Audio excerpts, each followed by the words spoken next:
Chapter 1529. Without sufficient troops, Zhang De could only send telegrams back to Xian City, at the same time going to the front lines to boost morale. During the day, the three provincial armies launched yet another assault, mobilizing a total of 10,000 men. Using the walls of Beijiang City, the Vietnamese army barely managed to hold on, but they also lost over 1,000 men, while another 2,000 were injured. Seeing that there were only 1,000 soldiers left, even though Zhang De was unwilling, he had no choice but to prepare to retreat. Right at this time Ting Shan arrived, together with the 3rd and 4th platoons of the 1st Regiment. Although there were only 4,000 of them, it was the Cold Vanguard, and it was the legendary Cold Vanguard 1st Regiment. When Governor Zhang De heard the news, he personally went out to welcome them. When he saw Ting Shan, tears immediately rolled down his cheeks. "Commander Ting, you're finally here." A young general beside Zhang De was also curiously sizing up the group of Cold Vanguard warriors in green military uniforms. When he saw the pitch-black muskets on their backs, he couldn't help but reveal an envious expression. However, when he saw that there weren't many of them and heard that there were only about 4,000 of them, he couldn't help but reveal a look of disappointment. This time, the three provincial armies had mobilized a total of 120,000 men. Even if they had suffered some losses along the way, they were still left with 100,000 men. Could these 4,000 men really hold on? He had his doubts. This young general was called Qin Bai, and his father was one of the famous generals of Annan Province, Qin Di. When Yang Qindong reclaimed this place, he had contributed greatly, and was appointed as one of the generals of Annan Province. Furthermore, his family was allowed to stay here forever. In the blink of an eye, more than a decade had passed and Qin Di had grown old. As such, he recommended his son Qin Bai to replace him. This time, when the three provincial armies attacked, it was Qin Bai who led the army to defend. Just from the looks of the battle, it was not easy for him to achieve this. After all, to be able to order the organized army to retreat while fighting under a surprise attack and give the civilians at the rear some time to prepare for the scorched earth clearing work, he could already be considered a suitable young general. "Governor Zhang, you've worked hard. How's the situation now?" After shaking hands with Governor Zhang De, Ting Shan asked with concern. "It's not looking good. Right, let me introduce you. Qin Di, this is Commander Ting Shan of the Cold Vanguard 1st Regiment. Commander Ting, this is General Qin Bai, who has been fighting with the three provincial armies. Oh, his father is Qin Di. He is one of the 3 generals appointed by the 6th Young Master." Hearing that Qin Bai's father was Qin Di, Ting Shan could not help but take a closer look at him. Under normal circumstances, foreign generals were not trusted by Han generals, and this was naturally due to Yang Qindong's influence. He had already said the phrase, "Those who are not of my race must have a different heart," countless times, but all the old people who had been with him for a long time all knew this. However, Qin Bai was Qin Di's son. Qin Di had surrendered to Yang Qindong when Yang Qindong was still very weak. When Yang Qindong occupied Annan at that time, he had made great contributions. So much so that when the Great Migration was carried out, the Qin family was allowed to stay in Yunnan province. From that point of view, Qin Di's son could still be trusted. Not to mention, Qin Bai performed well in the face of the three provincial armies' attack. With a small number of troops, he managed to block the main force of more than 100,000 soldiers from the three provincial armies. Although he was also forced to retreat, it was not easy for him to do so. "Hello, General Qin." At the thought of this, Ting Shan took the initiative to extend his right hand to Qin Bai. Hello, Commander Ting. I've heard a lot about you." Qin Bai was very excited as he hurriedly wiped his hands with his clothes before shaking hands with Ting Shan. Ting Shan's first impression of Qin Bai was not bad. At the very least, he was not like some Han generals who would not even look at foreign generals. Just based on this point, Qin Bai recognized him as a teacher. After exchanging greetings, they naturally began to talk about the battle in Beijiang Prefecture. Using Governor Zhang De's words, the situation was extremely critical now. If Ting Shan hadn't rushed over, they would have been defeated in the battle tomorrow and lost Beijiang Prefecture. Once Beijiang Prefecture, which was an important transportation route, was taken, they would be able to go to Fuliang or Biandong at will. If that were to happen, they would be in a passive position. After listening to Governor Zhang De's words carefully and seeing that Qin Bai had the same thoughts, Ting Shan smiled and said, "I understand what you two mean. Beijiang Prefecture is an important transportation route. We can't lose it, right? Yes. Governor Zhang De nodded solemnly. Once this place was lost, it would affect more prefectures. If that were to happen, Yunnan province would be destroyed. In that case, he would become a sinner. Okay, I understand. In that case, Beijiang Prefecture will become an impenetrable fortress, and no one will be able to take a step into this place. Ting Shan nodded solemnly before speaking in a heroic manner. Although he had only brought 2 regiments with him for this trip, with a total of about 4,000 people with the advanced firearms in their hands and the city walls as their support, the 100,000 soldiers from the 3 provinces really couldn't do anything to him. In fact, if it weren't for Yang Qindong's telegram, he would have probably led Leng Yi's division to attack Xu Huihua's lair directly if they were to stabilize the situation. However, military orders had to be obeyed. Since Yang Qindong had sent him a telegram, he had to execute it. As for the reason behind this, it was not something that a mere teacher like him could ask. If the 6th young master wanted to tell him, he would naturally tell him. Since he didn't, he wouldn't get an answer even if he asked. Ting Shan's arrival gave Zhang De, Qin Bai and the rest some reassurance. However, Leng Yi's division only had more than 4,000 people after all. Whether or not they could defeat the attack of the 3 provinces tomorrow would depend on reality. They would wait and see. Some people spent the night in apprehension. On the other hand, the Cold Blade warriors who had just arrived all had a good night's sleep. It was also one of the subjects of their usual training. They would rest when they were supposed to so as to ensure that they had sufficient energy for the upcoming battle. If a soldier didn't know how to rest, he wouldn't be considered a good soldier. The night passed peacefully. On the morning of the 2nd day, the soldiers of the cold front had just finished their breakfast when they heard the thunderous sound of war drums. When Ting Shan and the others reached the top of the city wall, they could see from afar that the army of the 3 provinces was slowly approaching. From afar, the army of the 3 provinces looked quite imposing. For example, the neat formation, the horizontal and vertical lines, the flags and the many pitch-black cannons that were slowly advancing were all proof that this was a well-trained army. They've even brought out the cannons. Seems like they're definitely going to take down Beijiang Prefecture. When General Qin Bai saw this scene, there was some shock in his eyes. Although the previous attacks were also intense, the other party didn't bring out the cannons. However, the fact that they brought out the cannons this time was enough to prove their determination. Similarly, in the face of the cannons' attack, Beijiang Prefecture definitely wouldn't be able to defend if it was still in his hands. Even if it was in the hands of the Cold Blade warriors, Qin Bai wasn't confident enough. He couldn't help but look at Commander Ting Shan, who was beside him. If one was suspicious, one had to use them. That was the philosophy that Yang Qindong had used for the generals of foreign races. That was precisely the reason that Yang Qindong wouldn't arrange any cannons for them in ordinary provinces, in case something really went wrong and they got hurt. That was also the reason why Qin Bai was so unfamiliar and fearful of cannons. However, when faced with the same problem, Ting Shan and the rest of the Cold Blade warriors weren't unfamiliar with it at all. On the contrary, when they saw the enemy's cannons, they even turned to look at the 2 commanders behind them and chuckled. That's an 80mm cannon. Its muzzle isn't small. Based on their technology, it shouldn't be an explosive round, but a solid round like the Red Barbarian cannon. There's nothing to be afraid of, 3rd leader Feng Hao said with a chuckle. The larger the caliber of the cannon, the more powerful it would be. However, it would also be more troublesome to manufacture. If it was a cannon with a small caliber, they would have to consider if the other party was going to use exploding shells. After all, those things were complicated to manufacture and they were really powerful. However, with such a large caliber, the chances of them being exploding shells would be extremely slim. Since it wasn't exploding shells, what was there to be afraid of?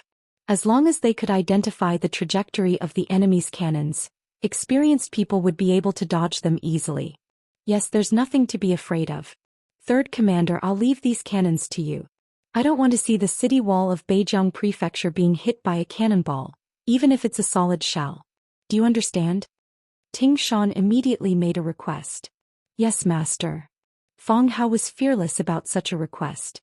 He immediately stood at attention and saluted before walking away. That made 4th Commander Chen Zaiqiang, who was at the side, extremely envious. He was still thinking, if I were the one who took on the task just now, would I be the one to destroy the enemy's cannons? Okay, Commander Chen, you don't have to be envious. Immediately send the soldiers of your 4th Regiment to the city tower. After the enemy's cannons are destroyed, they will definitely launch a siege. That will be the time for you to perform. Remember, don't waste any bullets, understand? Ting Shan obviously could tell what Qin Ziqiang meant. Hence, he gave the order to the 4th Regiment. Yes, please rest assured, Master. Watch the performance of the 4th Regiment, Qin Ziqiang chuckled. Putting on a performance was enough to prove his confidence and his recognition of the marksmanship of the soldiers of the 4th Regiment. Chapter 1530. The troops of the 3 provinces did not stop advancing, but because the cannons were too heavy, their speed of advancement was not very fast. They seemed to be trying to scare the Vietnamese army with that formation and instill fear in them. In that case, once the cannons landed, the city of Beijiang Prefecture might collapse on its own. Wang Zhangjiang, the commander of the troops of the 3 provinces, was very proud of that move. He had already asked around and found out that there were only slightly more than 1,000 Vietnamese soldiers in Beijiang Prefecture. In front of his army of 100,000 soldiers, that was not even enough to fill the gaps between his teeth. If it were in the past, he might not even take out something as good as the cannons. After all, it was one of his trump cards that he would only use in times of crisis. However, the king of the 3 provinces, Zhu Huifu, sent someone to inform him that the elite Lung Fong of the 5-star army was about to arrive at the battlefield in Vietnam.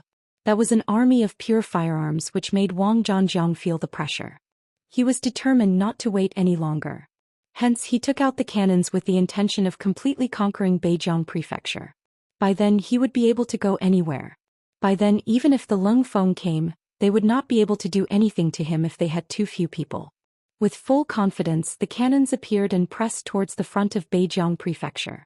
At this moment, Fong Hao, the commander of the 3rd Regiment, had also led the regiment's artillery battery up the city tower and began adjusting the cannons.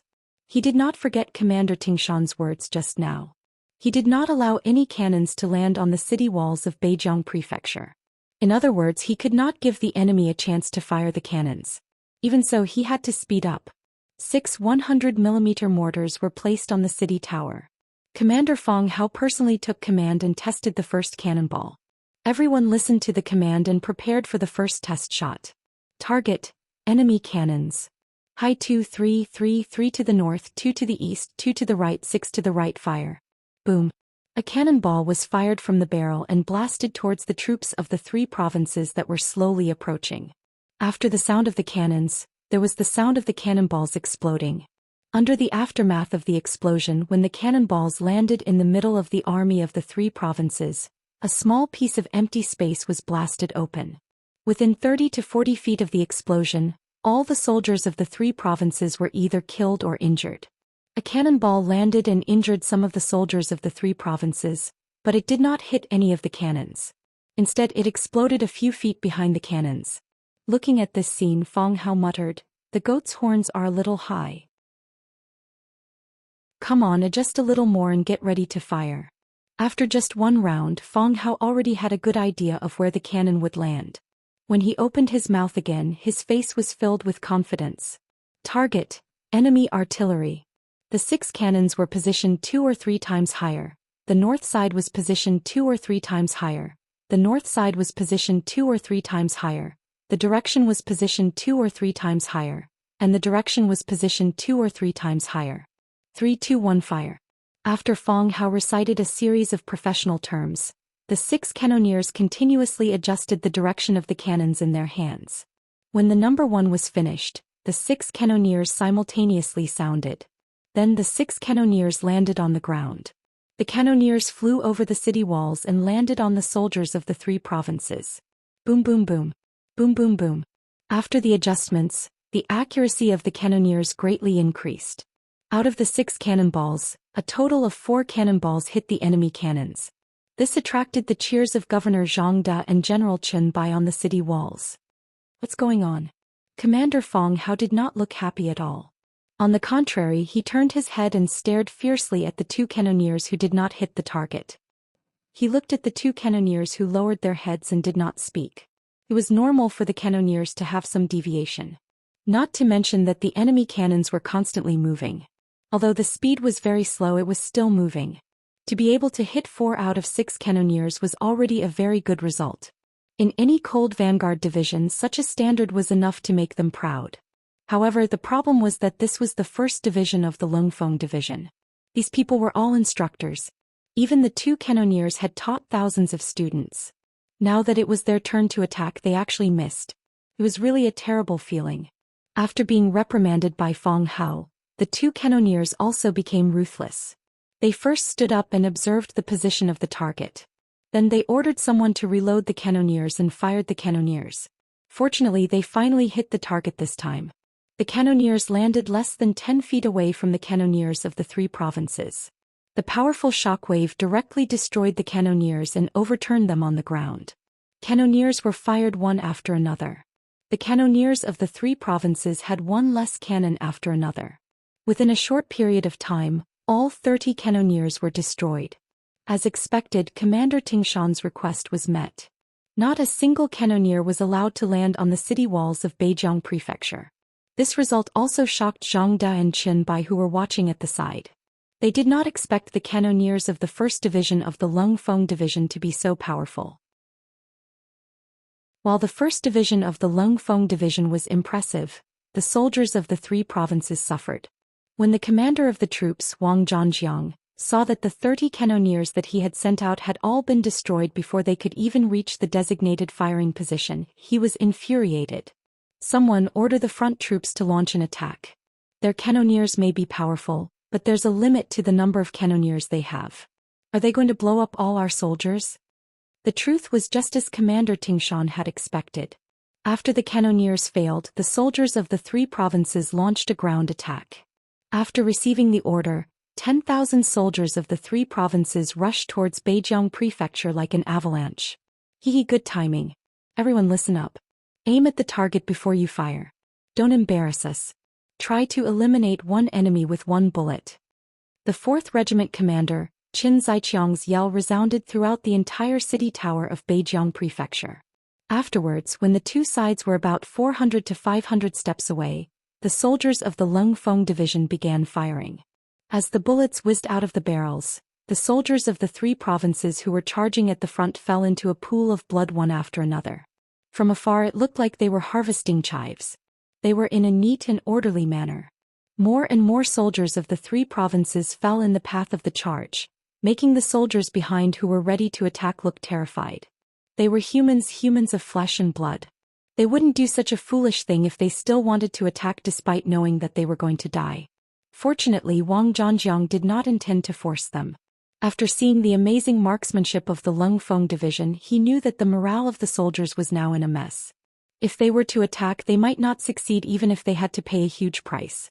Since that was the case, he had no choice but to order the entire army to stop attacking and retreat.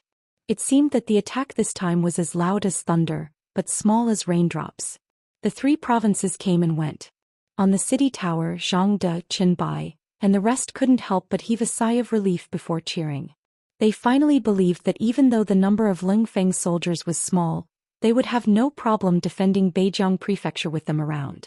Tingshan, who had long known everything, watched calmly as the soldiers of the 3 provinces retreated. He was still thinking that if he were to launch an attack now, he would definitely be able to achieve twice the result with half the effort. Unfortunately, military orders had to be obeyed.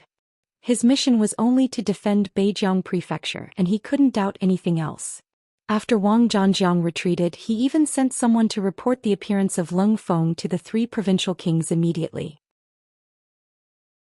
Lung Feng's sudden appearance had indeed caught everyone off guard. However, in the letter, Wang Zhanjiang expressed that he would continue to work hard even if he failed this time. He did not mention whether he would be able to withstand Lung Feng's attack.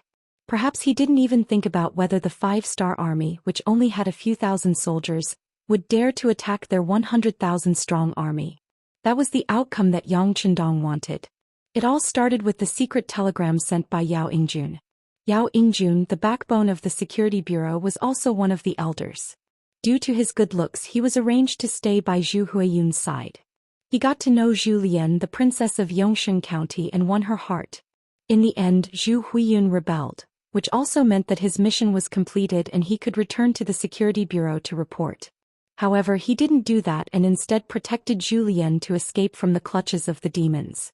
He then formed an opposing force and started causing trouble behind Zhu Huiyun's back. Although Yao Yingjun left with Zhou Xian, he still arranged for some intelligence personnel to stay by Zhu Huiyun's side.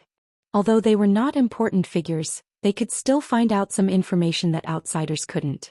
Not long ago, the spy sent some information that a Mr. Mo had become a frequent visitor of the 3 provincial kings' residences. According to their observations, this person should have a certain connection with the higher-ups of Xianxia. For example, Zhu Huiyun found out about Ling Yi's reinforcements in Yunnan province in advance. There was actually such a thing? After Yao Yingjun found out, he naturally didn't dare to be careless. He immediately used the radio to report to the higher-ups. When it was sent to Yang Qindong, he was really shocked. How powerful was the Yang faction?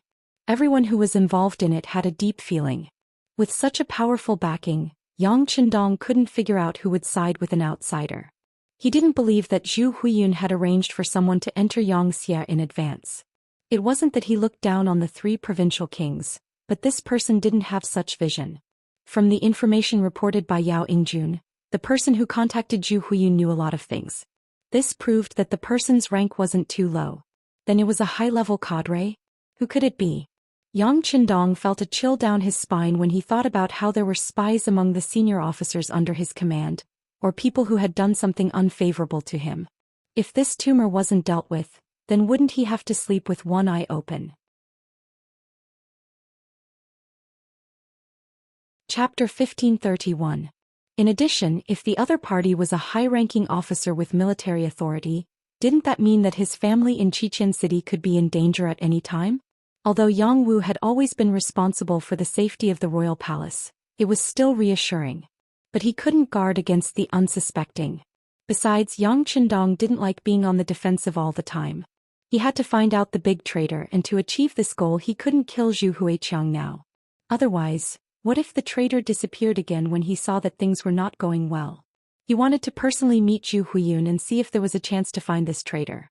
Yang Qindong even had a feeling that even Zhu Huiyun didn't know who the person who had given him information on Xianxia was. This was the truly frightening part. This was why Yang Qindong had sent a telegram to Tingshan, ordering him not to take the initiative to attack.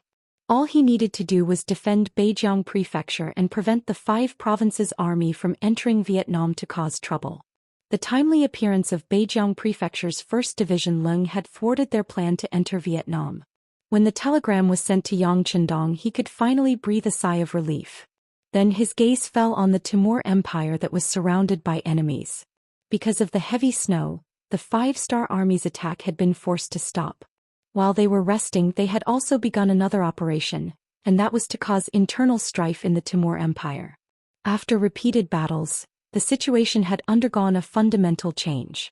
Of the 200,000 cavalry of the Timur Empire, 100,000 had been heavily injured, leaving only 150,000. The military strength of the Timur Empire had been severely weakened. The main forces of the 5-star army had smoothly joined forces, forming a massive encirclement around the enemy, turning it into a beast in a cage. As a result, the people of the Timur Empire were in a state of panic. Other than the Crimean army and the distant Yusang army, the other khaganates had all fallen into the hands of Xianxia. They had no outside help or hope. With these 3 advantages, the people of the Timur Empire were in a state of panic. There were many people who feared death and many who wanted to surrender. Just like when they had dealt with the Golden Horde, the reason they had been able to achieve victory so quickly and easily was largely due to the surrender of Gray and the others. Even when they had destroyed the Ross Duchy, wasn't it because of Peter and the others? In history, wasn't it also because of Wu Songgui's sacrifice that the Qing army had been able to conquer the world? All of this proved one thing. Even the strongest fortress could be easily breached from the inside. Yang Qindong was searching for the Timur Empire's most powerful clans. The Timur Empire's most powerful clans. Head of the Timur Empire. Odin Gerel represented the entire shaman family, which was once a glorious existence. The Timur of the Timu, S's when the Great Khan's Great Khan, the Timus the Timur. The Timus Saas In the Timur Empire, the Timur Empire's shaman clan was also the most powerful clan. No one dared to look down on them. Perhaps it was because he was afraid of death, or perhaps it was because he was dissatisfied with being suppressed by the Great Khan. But in any case, the head of the Shaman clan, head of the Timur Empire, secretly sent people out of the city to contact the Five-Star Army. They expressed their willingness to help the Five-Star Army get rid of this huge problem. With head of the Timur Empire's cooperation, Yang Chendong immediately abandoned the small and medium clans of the Timur Empire that had contacted him. After all, the destruction of the Timur Empire was certain. It was only a matter of time. Since that was the case, the more people he needed to cooperate with, the greater the price he would have to pay. In that case, it would be better to only contact head of the Timur Empire. Even if there were benefits, it would only benefit one clan. It was better than having more foreign clans benefit from it. The dispatched envoy quickly returned to the city and met with Odin Gerald. He expressed that the Five-Star Army had accepted their good intentions. He also stated that once they took over the entire Timur Empire, the Shaman family would receive special protection, and they would even be able to keep 1/10 of their wealth. This was exactly what head of the Timur Empire wanted. Now that the Five-Star Army had agreed, he could do some things with peace of mind. Head of the Timur Empire, was not worried that the Five-Star Army would play tricks on him. Once they did so, the Five-Star Army would find it even more difficult to find people who would cooperate with them in the future. There was no enmity between the two of them, so why must they make things difficult for him? Knowing that the Five-Star Army wouldn't go back on their word, Odin Gerald called over all the clan leaders and explained the Five-Star Army's reply. Previously, the family had held a meeting to discuss the surrender of the Five-Star Army. Back then it had been unanimously approved. Now that everyone was informed, it was time for them to take action. As expected of one of the greatest nobles, the descendants of the Shaman family had already infiltrated all walks of life in the Timur Empire. Even in the army there were many disciples. Once these people gathered together, the power they could display was very strong. Even Khanamur had to give them some face. When the entire family was mobilized, the locations of the Timur Empire's hidden troops were quickly exposed and sent to the Five-Star Army. After all, the daily consumption of these troops wasn't small. They wouldn't appear for no reason, so they needed someone to send them supplies. As long as someone sent them, it was equivalent to having a clue. Under careful investigation, some secrets were no longer secrets. After sending the information to the Five-Star Army, Odin Gerald set his sights on Great General Mandu Latu. The reason why the Timur Empire was able to confront the Five-Star Army without falling into a disadvantage was due to the terrain. First, it was due to the complex terrain of the country. There were mountains everywhere. Once the safety of the country wasn't ensured, the army would face the danger of having their retreat cut off. This meant that there wasn't enough supplies to make up for it. This was a very dangerous matter for an army that was marching. The army was scattered and used guerrilla warfare to attack the logistics of the Five-Star Army, as well as some lone troops. This created a lot of pressure for the Five-Star Army. This was also the reason why Yang Chendong didn't move forward. And the instigator of all this was Great General Mandu Latu. Odin Gerald contacted him in order to persuade him. Even if he wasn't used by the Five-Star Army, at least he shouldn't be an enemy of the Five-Star Army. Regarding the arrival of Odungerel, Mandu Latu, who was in the mansion, didn't feel any surprise. Judging from his calm face, this seemed to be something he had expected long ago. Speaking of which, who wouldn't know about the filthy matters between the Shaman clan and Khanamur if they were well informed? If it wasn't for the sudden appearance of the Five-Star Army, Great Khanamur would have been cleaning up the internal strife in the Timur Empire. It could also be said that the arrival of the Five-Star Army saved the Shaman family and prevented them from being cleaned up so quickly. After all, in the face of an external enemy, a ruler that had to deal with internal strife wasn't a confident ruler. Because doing so would only cause pain to those close to him and delight his enemies. Not all of them were as stubborn as Baldi Jiang. It was precisely because he understood this that Mandu Latu didn't think that Odin Gerald's actions were strange. He could see that once Great Khanamur won this battle, the next to deal with Odin Gerald would be Great Khanamur. Taking advantage of the chaos, how could they be willing to wait helplessly for death? How could they not do something? In the main hall of his mansion, Mandu Latu received Odin Gerald. In the huge hall there were only the two of them at this moment. All the servants had been sent out. Looking at the scene in front of him, the smile on Odin Gerald's face didn't diminish. At this time he didn't know how to describe this great General Mandu Latu who was strategizing on the battlefield. Receiving him in the main hall and not in the secret room, this showed that the other party had a clear conscience. So even if Great Khan Amur knew about this matter, he couldn't directly blame him. He then drove everyone out of the hall, making it no different from a secret room. This allowed Odin Gerald to speak his mind without worry. This kind of behavior took into account the wishes and thoughts of both sides. From this point alone, it was clear that Mancharatl was a smart man. And Odin Gerald liked to deal with smart people, so after he sat down the first thing he said was, "Great General, have you made your choice?" This was indeed a straightforward question. When Mandu Latu heard it, the other party was stunned for a moment. Obviously he didn't expect Odin Gerald to be so direct. But the other party asked directly and he couldn't answer directly. Since he could become a great general who was in charge of hundreds of thousands of troops, he naturally didn't like to be passive, but was very willing to take the initiative. Regarding this question he didn't answer but just chuckled and said, "Odin Gerald, you should drink tea first." This tea was obtained from the Han people and it cost this great general a lot of money. Asking and not answering, Odin Gerald didn't find it strange after hearing it. If the other party gave an answer to his question, then he would find it strange. Smiling, Odin Gerald picked up the teacup in front of him and took a sip. He immediately praised, "Not bad, it is indeed a good tea. The Han people have a long history and some of their good things are not something we can compare to. If one day we can live with them, drink this kind of tea every day and taste delicious food, that would be a happy thing. Is Great General right?"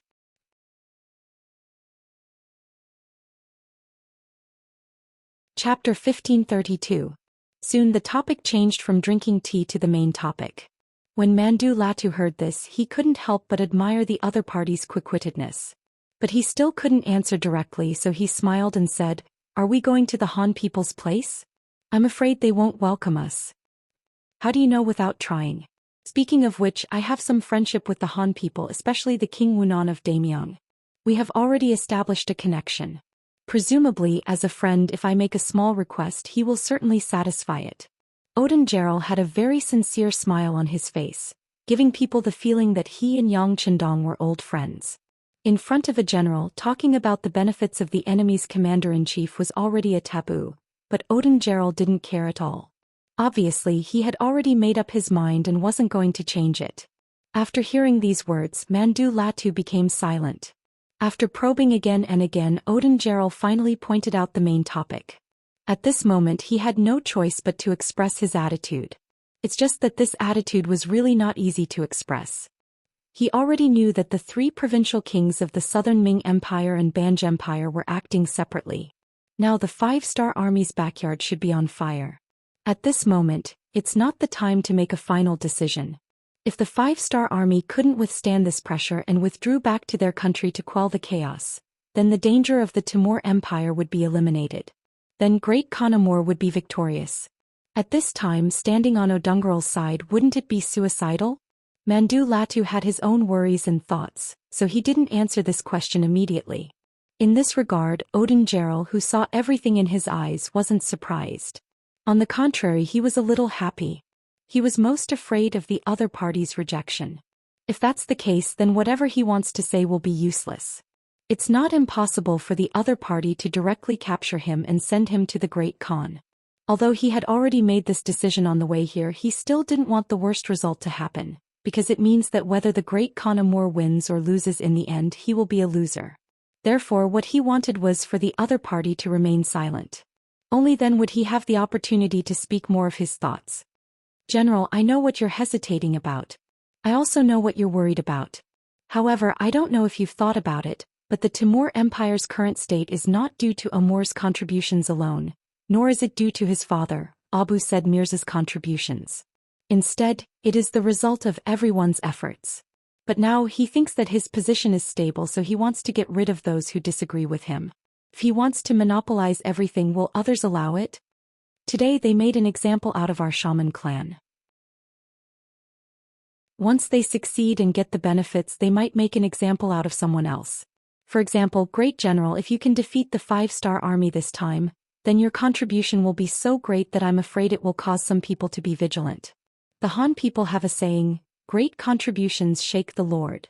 And there is another saying, after the birds have flown, the bow is put away. When that time comes, do you think you will still be valued and not be suspected? Speaking up to here, Odungrel couldn't help but sneer. I'm afraid that when that time comes, the fate of our shaman clan will be a lesson to you, great general. At this moment Mandu Latu's face finally trembled. To be honest, it wasn't that he didn't consider this problem, but he thought that with the shaman clan in front of him, the Great Khan would definitely not make a move on him. But what Odungrel said was right. Once the shaman clan was dealt with, what would happen? He would become the one who stood out. And with a more suspicious nature, even if he lost his military power, it would be difficult for him to have a good ending. This was the saying, accompanying a ruler is like accompanying a tiger. This was the sorrow of a capable minister. If a capable minister met a good master, then perhaps it would be better. But once they met a master with a strong jealousy, the end result was predictable. History also proved that a capable minister didn't have a good ending. Mandu Latu's face changed. This was a good change in Odungrel's eyes. He was confident.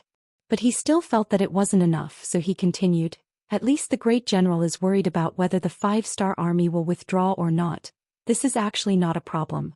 A Han army that even destroyed the Golden Horde, how could it easily submit to a small Bangra and the southern Ming king? Even if he has no choice but to retreat for the time being, look at our surroundings. The previous Khanates no longer exist. Only the Khanate of Crimea is left. Once the 5-star army takes care of their own backyard, how are we going to face them? Yes, the Khanate. At that time, will there still be people who will find trouble with the 5-star army and attract their attention?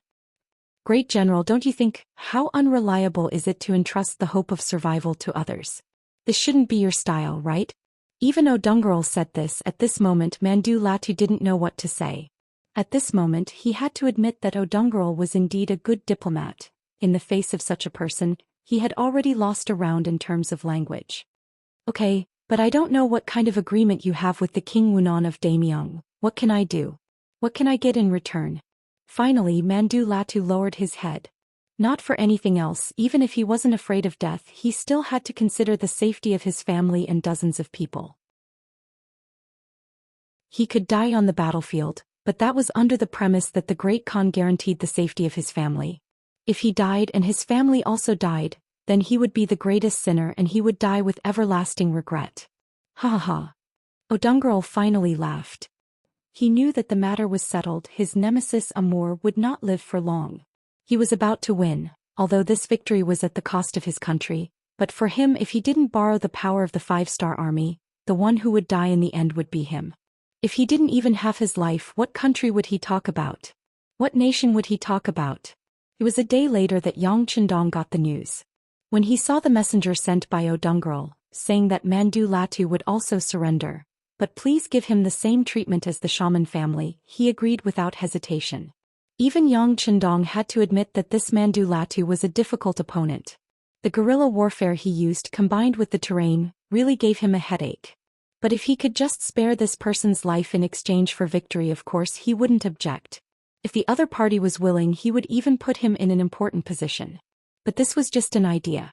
Mandu Latu was different from Odungrel. The latter really hated Amor, so much so that he hated the entire Timur Empire. Mandu Latu was different. He had no choice but to surrender for the safety of his family and the general situation. Such a person still had a national complex. So even if you used him, what could he do if he didn't put in any effort? Let's not think about this first. At least Mandu Latu was on his side.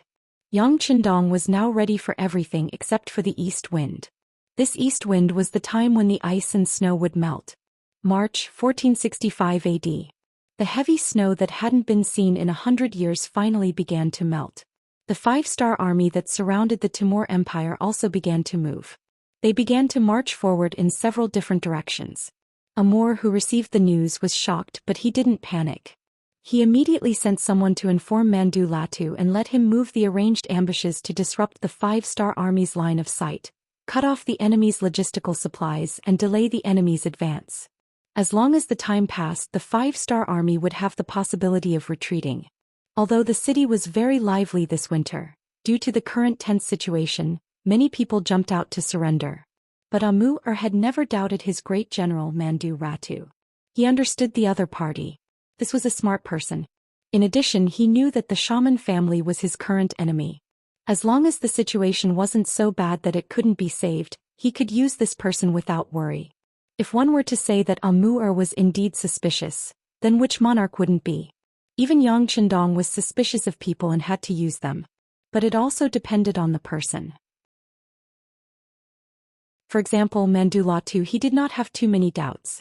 Although he knew that many people had gone to him during this period, the informants he sent told him that the Supreme General had not made any move to deploy troops. This made him completely relieved. What he didn't know was that he didn't need Mandulatu's order to move the troops. He only needed to tell Odungerel where the troops were hidden and let him pass on the information to the 5-star army. Just like when Great Khan Amur gave the order to Mandaratu to start guerrilla warfare, the 5-star army was also encircling and annihilating the Timur Empire's army that was hiding in various places and didn't know that their positions had been exposed. With the 1st Cavalry Division of the World's Cavalry Division and the 1st Cavalry Division, as long as they had a clear target, they could appear as fast as they could without the obstruction of the heavy snow. Then they would charge and there was no more after that. Unless they had firearms, no one would be a match for these two powerful cavalry units.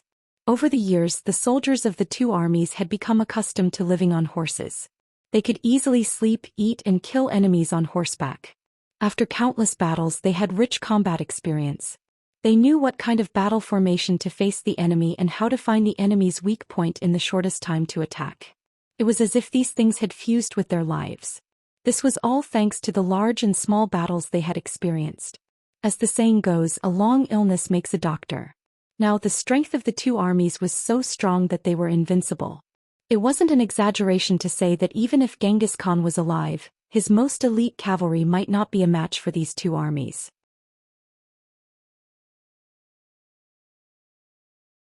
Chapter 1533. With such powerful fighting strength, the outcome of the battle was easy to imagine.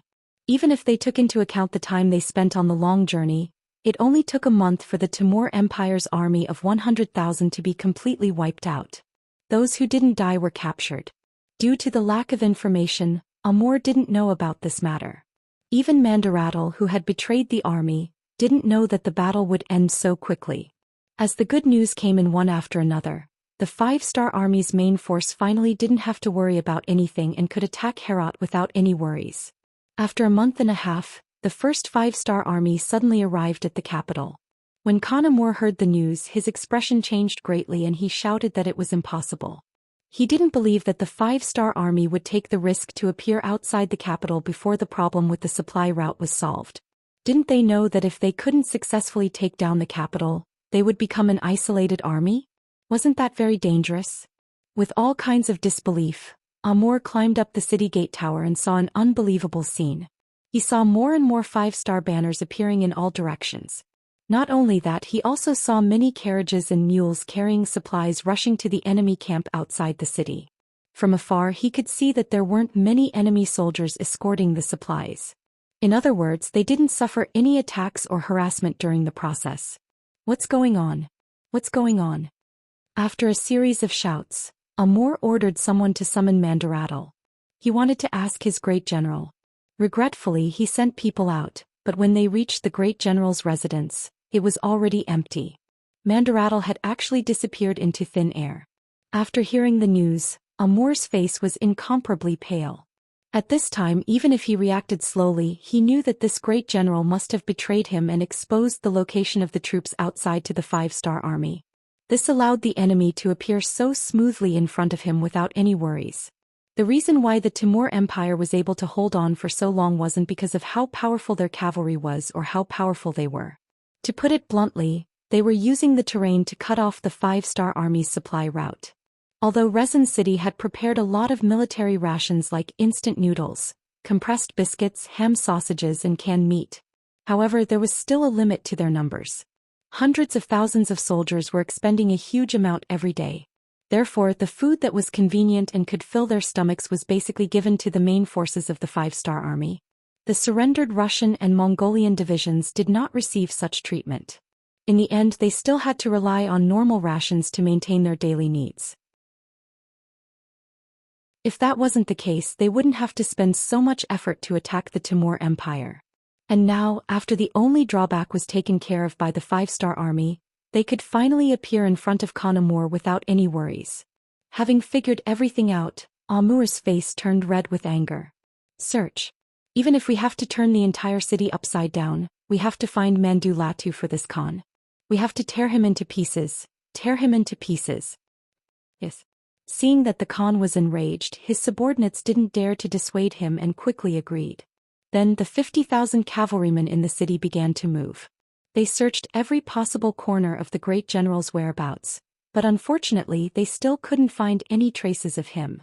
When the situation was reported to Khan Amur, someone suggested, "Great Khan, there are still some nobles' houses that haven't been searched yet. For example, Odin Gerald and the others. Enough. The enemy is before us. Let's deal with the current situation first." Khan Amur raised his right hand and waved it gently. Now was the time to unite against the enemy. There was no need to make the city restless. Although he didn't like Odin Gerald and the others, they weren't weak. The people who were related to them could be said to be deeply rooted. If they were to search his house at this time, it would only cause panic. Khan Amur believed that he still cared about the overall situation.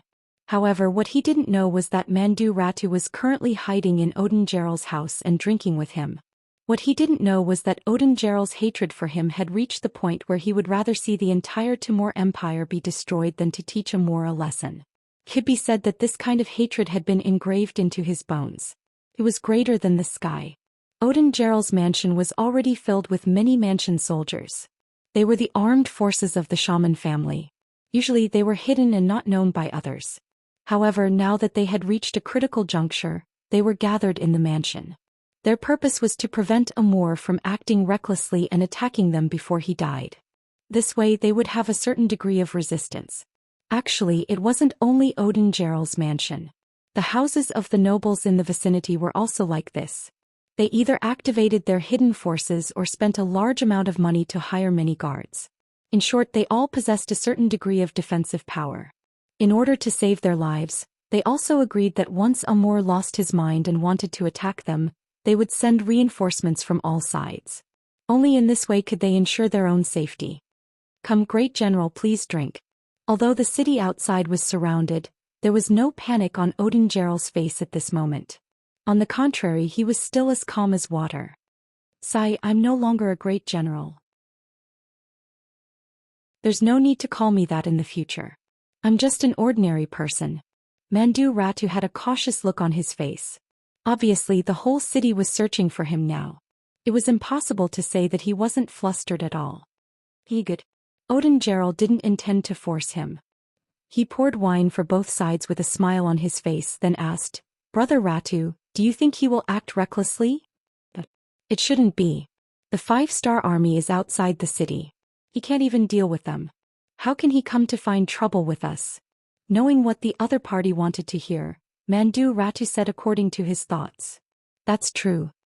Hearing this, Odin Gerald nodded in agreement. He reached out his hand to take the wine glass, but before he put the wine to his lips he asked again, "Brother Ratu, he won't go crazy, right? You should know that a crazy person can do anything."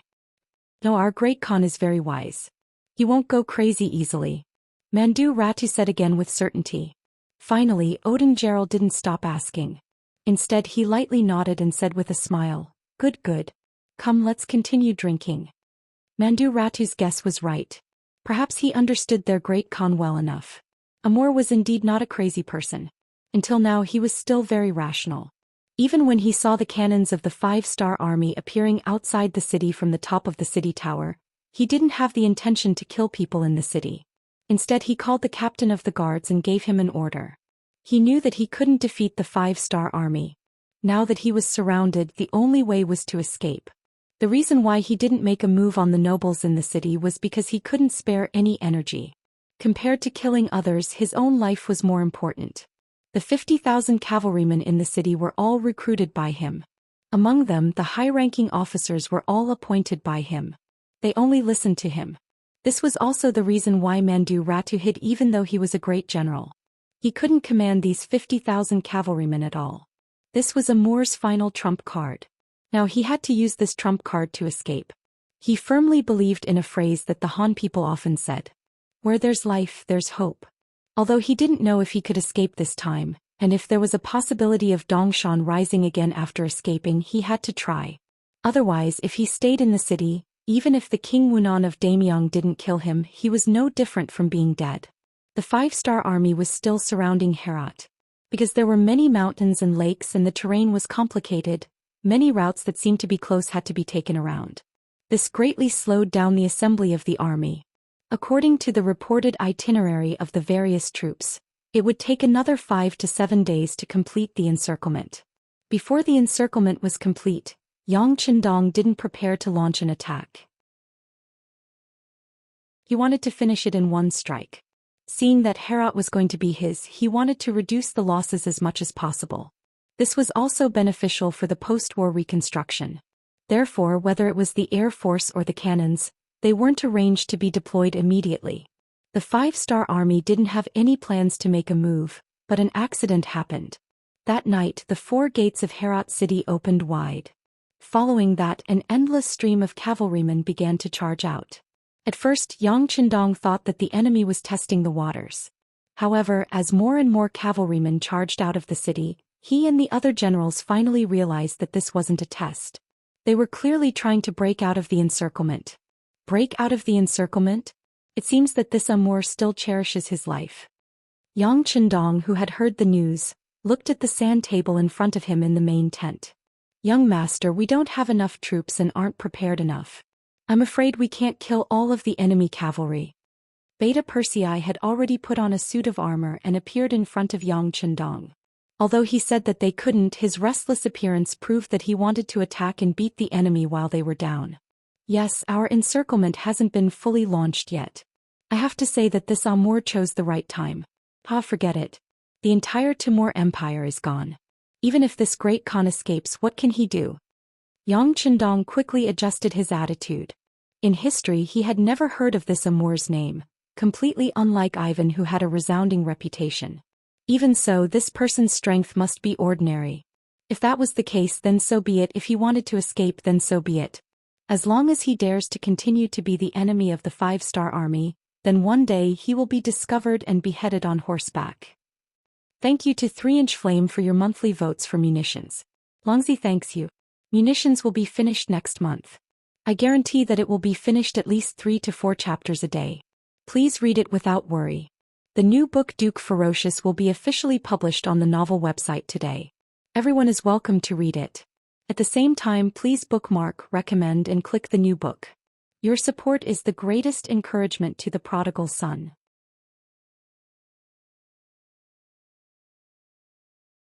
Chapter 1534. After making the decision to give up, the requirements were lowered. Naturally, there was no burden in fighting. Looking at the eager Beta Persei, he said, "Go, kill as many enemies as you can. It doesn't matter if you can capture Amur or not. Do your best to severely injure the enemy's strength, understand?" Understood. Beta Persei's eyes were immediately filled with fighting spirit. He smiled and agreed, then turned around and left. Not only Beta Persei, but the 5-star army that had arrived outside the city earlier also sent out troops. They chased after the enemy with the goal of severely injuring the enemy's strength. Facing the 5-star army coming from all directions, Timur's cavalry didn't have the slightest intention of fighting. Like a lizard that had its tail cut off, those that were surrounded surrendered one after another, while those that weren't surrounded fled for their lives. Amur's luck wasn't bad. Under the protection of the palace guards, he who was wearing an ordinary military uniform fled with the army. 50,000 cavalry, this was the last force. After paying the price of 20,000 people, Amur fled. It wasn't until 2 years later that he was captured by Shuang, the commander of the Yi army. With Amur's escape, 50,000 cavalry came out of the city. In the entire Herat city, it became an undefended city. At daybreak, the 5-star army smoothly entered the city, and they were welcomed by Odunj Ryle and the other nobles. As for Mandu Latu, he had no intention of joining the 5-star army. He became an ordinary person and was eventually sent to other provinces to live out his remaining years in a foreign land. With the fall of Herat city, it also heralded the fall of the once glorious and powerful Timur Empire. After staying in the city for only 5 days, Yang Qindong waited for the other armies to gather in the city. After some inquiries and investigations, Yang Qindong summoned his favorite student, Bai Shuang, and handed over this vast territory to him. Logically speaking, Bai Shuang's time in the army was rather short. At the very least, compared to the new army's commander Su He and the world's first cavalry army's commander Tian Hu, he was slightly inferior. However, these people did not want to stay in one place. Instead, they wanted to follow Yang Qindong and display their skills on the battlefield. In the end, White Shuang took on this heavy responsibility. Yang Qindong was very optimistic about this disciple of his.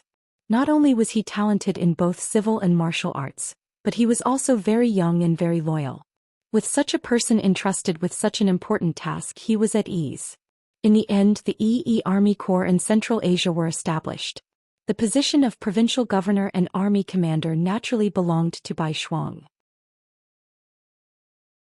Under his command were the First Army of the Different Race, 50,000 men, the Second Army of the Different Race, 50,000 men, the Second Army of the Different Race, 50,000 men, the First Army of the Meng, 40,000 men, the Fourth Army of the Meng, 40,000 men, the Fifth Army of the Meng, 40,000 men, the Fourth Army of the Meng, 40,000 men, the Fifth Army of the Meng, 40,000 men. He was in charge of the security and construction of this Khanate region. From a regiment commander who led 2,000 people to the current Yi Army Corps commander who led 200,000 people, Bai Shuang could be said to have walked to the peak of his life. In the face of Yang Qindong's trust, he could only pat his chest and promise that he would reintegrate this area as soon as possible. While moving the population out, he would also move the population in from other areas to achieve the goal of completely erasing the original history. Bai Shuang's thoughts satisfied Yang Qindong. This was exactly what he wanted. He also said that if he needed anything, he could send a telegram at any time. Regardless of whether it was Crimson City or the army, they would do their best to help. Having arranged all this, in the 5th month of 1465, Yang Qindong took his main army, including the 1st World Cavalry Division, the 2nd Cold Front Division, the 4th Cold Front Division, the 3rd Cold Front Division, the 3rd Cold Front Division, the 3rd Cold Front Division, the Maubei Division, the 1st Cold Front Division, the 2nd Cold Front Division, the 3rd Cold Front Division, the 1st Cold Front Division, the 2nd Cold Front Division, the 3rd Cold Front Division, the 3rd Cold Front Division, the Maubei Division, the 1st Cold Front Division, the 2nd Cold Front Division, the 3rd Cold Front Division, the 3rd Cold Front Division, the Maubei Division, the 1st Cold Front Division, the 2nd Cold Front Division, and the 3rd Cold Front Division. Seeing Yang Qindong leave with his army, Bai Shuang returned to the army headquarters and summoned the high-ranking officers of the division level and above to discuss how to completely resolve the situation in Central Asia. The first was to send troops to the Crimean Khanate, the only Khanate in the region that still had some influence and had not been affected by the war. Bai Shuang wanted to make this part of Xianxia's territory. Yang Qindong had already put these matters to the back of his mind. Since he had given everything to Bai Shuang, he had to fully trust him. Right now, what he needed to do was take care of those people who dared to take advantage of the chaos to ambush him. And before that, he still needed to take care of one more matter: Yusang. Yusang in modern-day Tibet had been established by the Yuan dynasty. In the Ming dynasty, it was known as the Yusang Guard, but in reality, it had never truly been ruled by the Great Ming. During the reign of Zhu Yuanzhang, the Ming dynasty had established a certain relationship with Tibet, but this relationship was completely different from what many people had imagined.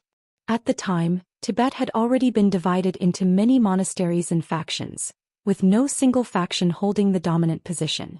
Although the historical records of the Ming dynasty claim that Emperor Hongwu had established the Yusang Prefect, Duogon Prefect, and other military and political organizations in Tibet, in reality, this relationship could not even be considered a bond. It was more like a unilateral declaration of the Ming dynasty.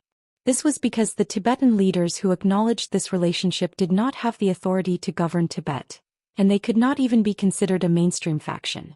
Thus, on the issue of territory, one could not just rule as they wished.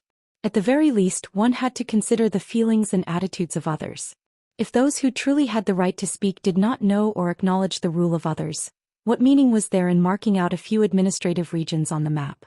It was precisely this sort of place that, after the appearance of the little butterfly Yang Qindong, had completely broken off relations with the Great Ming.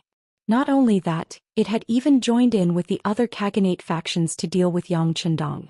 Now that the matter with the Khaganates had been resolved, it was naturally time to look for trouble. As long as others did not offend him, he would punish them. How could Yang Chendong allow others to strike him and not retaliate? The new 5 armies had already received the order to deal with Yusang and liberate it, and they had already set off for that place. Now all that was needed was for the main force of the army to gather them. Once Yusang was pacified, Yang Chendong would move against the Sudan and Bangla. He would not let go of any of these petty people who had set their sights on him. The new 5 armies. In the headquarters, Army Commander Zhou Xian was currently listening to the report of his subordinate, Commander Ancient River from the 1st Cavalry Division. Ancient River gloomily said, "Military Commander, our division has advanced 200 some li, but we still haven't seen the main force of Yusang. Along the way we've asked the locals, and according to what they said, their main force retreated half a month ago. As for where they went, no one knows." He had originally believed that by seizing the position of vanguard he would be able to make a name for himself, but contrary to his expectations he hadn't even seen a shadow of the enemy. This truly left him depressed. No one knows. A hint of concern appeared in Zhou Xian's eyes when he heard this report, but he quickly turned to Infantry Division Commander Ning Wenfeng and asked, "What does Commander Ning think?" After defecting to the 5-star army, this Iron Triangle had finally reunited. Although there was a difference in their military positions, Zhou Xian was still willing to listen to the opinions of these 2 brothers under his long-term habit. As the most intelligent of the 3, Ning Wenfeng was the one who considered matters more thoroughly. When he heard Gu Heji's words earlier, he had already thought of some things. Now that he was being asked, he voiced out the doubts in his heart. "Military Commander, according to what Teacher Gu said, I think that these people didn't escape but hid. They're like a venomous snake hiding in a dark corner, ready to open its venomous fangs and bite us at any time." "Give me the details." Ning Wenfeng's analysis coincided with his own, so Zhou Xian asked with an encouraging look. "Yes." After agreeing, Ning Wenfeng continued, "The information sent by the intelligence department says that Yusang was divided into 3 parts. Front Tibet included modern-day Lhasa and the Shannon region. Rear Tibet included modern-day Kaze, and Ngari included the entire northern Tibetan plateau, modern-day Ngari, and part of the Naku region. These 3 parts are like the current Baiming of the south, none of them willing to submit to the other. But ever since that Yang Silu appeared, he actually borrowed soldiers from the Sudan to deal with the other 2 parts. Now that he's divided into 3 parts, he's unified, and he even dares to set his sights on our Xianxia. And this sort of person is brimming with ambition. Even before the battle has begun, he's already retreating. This doesn't fit his personality." "Not bad." Zhou Xian nodded in praise. Continue. "Military Commander, this subordinate believes that they've only disappeared because they're waiting for an opportunity. Once the opportunity is ripe, they'll definitely jump out and take a bite. Thus, if we want to fight a decisive battle with them, we must first throw out bait." Ning Wenfeng immediately threw out his own point of view, and a plan to lure the enemy out came out from his mouth. From Saker to the town of Rito, Zhou Xian had followed Ning Wenfeng's instructions and thrown out bait several times, but he still hadn't seen any sign of the enemy. In the end, after traveling 800 li, the army was forced to stop in the vicinity of Sitazang. Altitude sickness had begun to appear in the army, and 30% of the soldiers had already lost the ability to fight due to the lack of oxygen. The rest of the soldiers also showed signs of loss of appetite. This was the frightening aspect of the Yusang region. Very few people who weren't natives of the region could endure this climate without experiencing any changes to their bodies. Looking at the soldiers in the army who were either vomiting incessantly, pale and unsightly, or listless and weak, Zhou Xian, as the commander of the army, became anxious. When they were still 30 li from Sitazang, the new 5 armies stopped. "Order the army to stop." The various divisions began to gather around the headquarters. And as they were doing this, Auxiliary Bishop Wang Dalian was leading 20,000 Tibetan soldiers to surround them. "Great understanding of military supplies will be finished next month. I guarantee that it will be finished at least 3 or 4 chapters a day, so please feel at ease and read it. The new book, The Duke's Ferocity, will be published today on the novel website, and everyone is welcome to read it. At the same time, please bookmark, recommend, and click this new book. Your every support is the greatest encouragement to the prodigal son.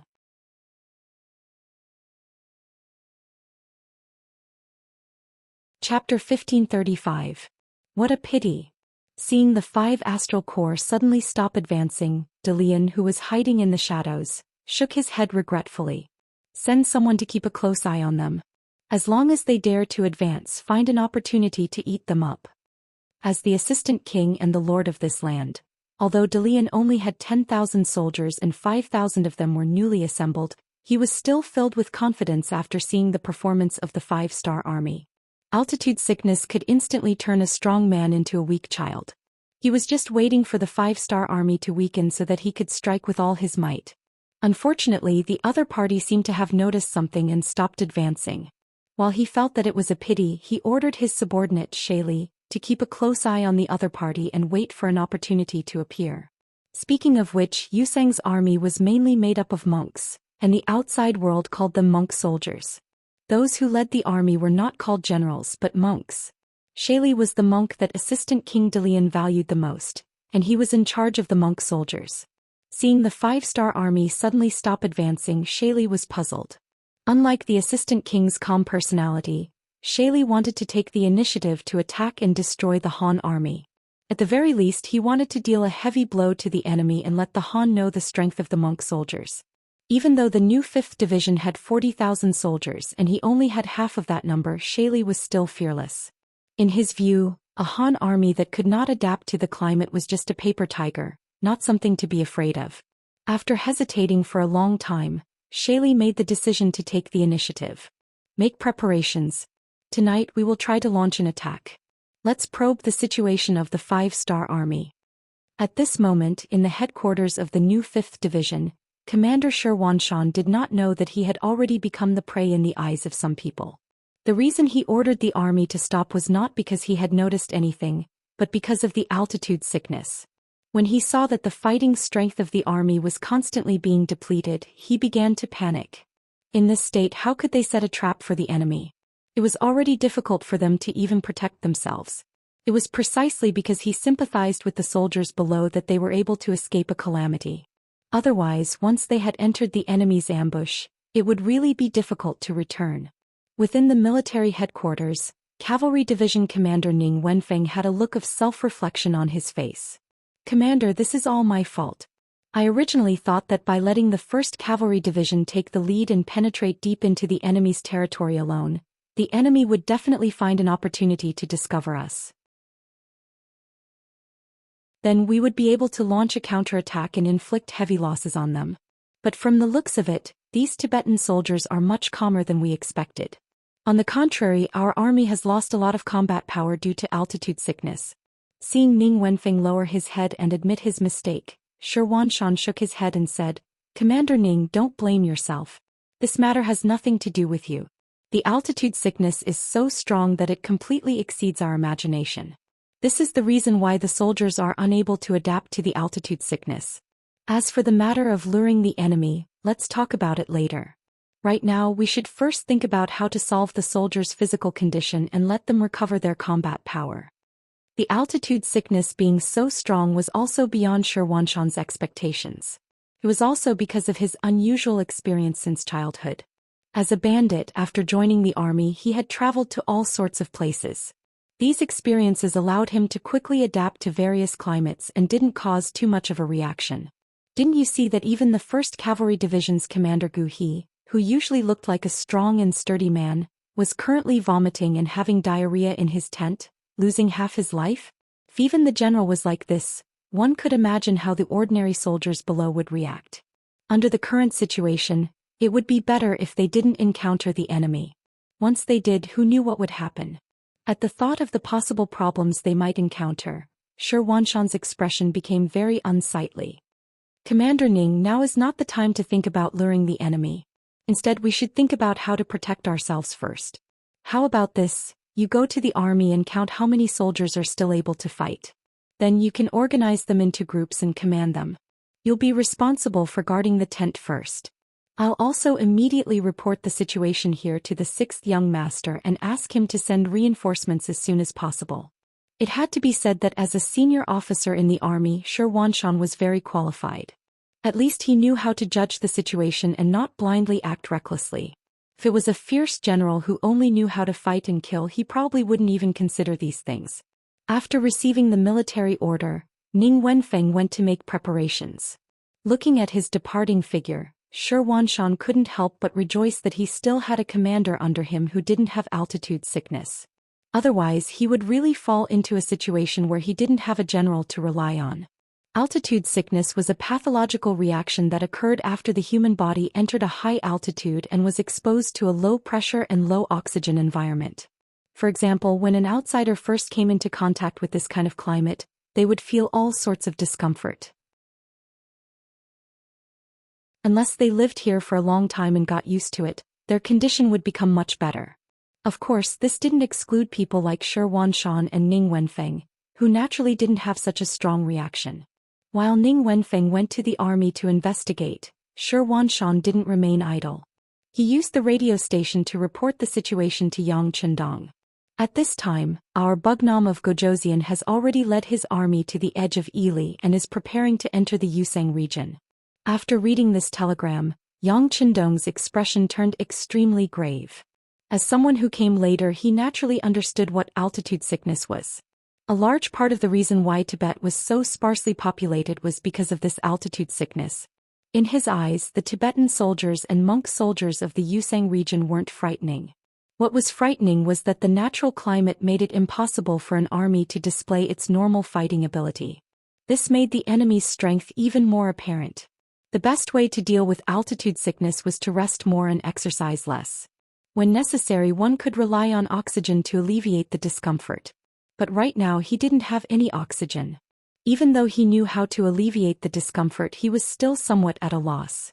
After pacing back and forth for a long time, Yang Chendong raised his head once more, his eyes brimming with resolve and determination. Send a message to Commander Zhou Xian. Have him rest where he is. Until the soldiers of the army recover, they are not allowed to advance. Tell him that this king will send someone to escort the provisions and guarantee that there won't be any problems with their provisions. Also, order the other armies to speed up their march. Once they enter the Yusang region, they are to immediately find encampments to rest and reorganize. In addition, find some young commoners in the vicinity to form another plateau army. Quickly go and handle this matter. After waving his hand at Chief Wang Shan, who was waiting for a reply, Yang Chendong, who had just issued a string of orders, felt his confidence return to his body. Zhou Xian had sized up the situation. Seeing that the situation wasn't good, he had decided to stop advancing. This was undoubtedly the correct decision. With this firm attitude, he no longer demanded that the other side continue to advance.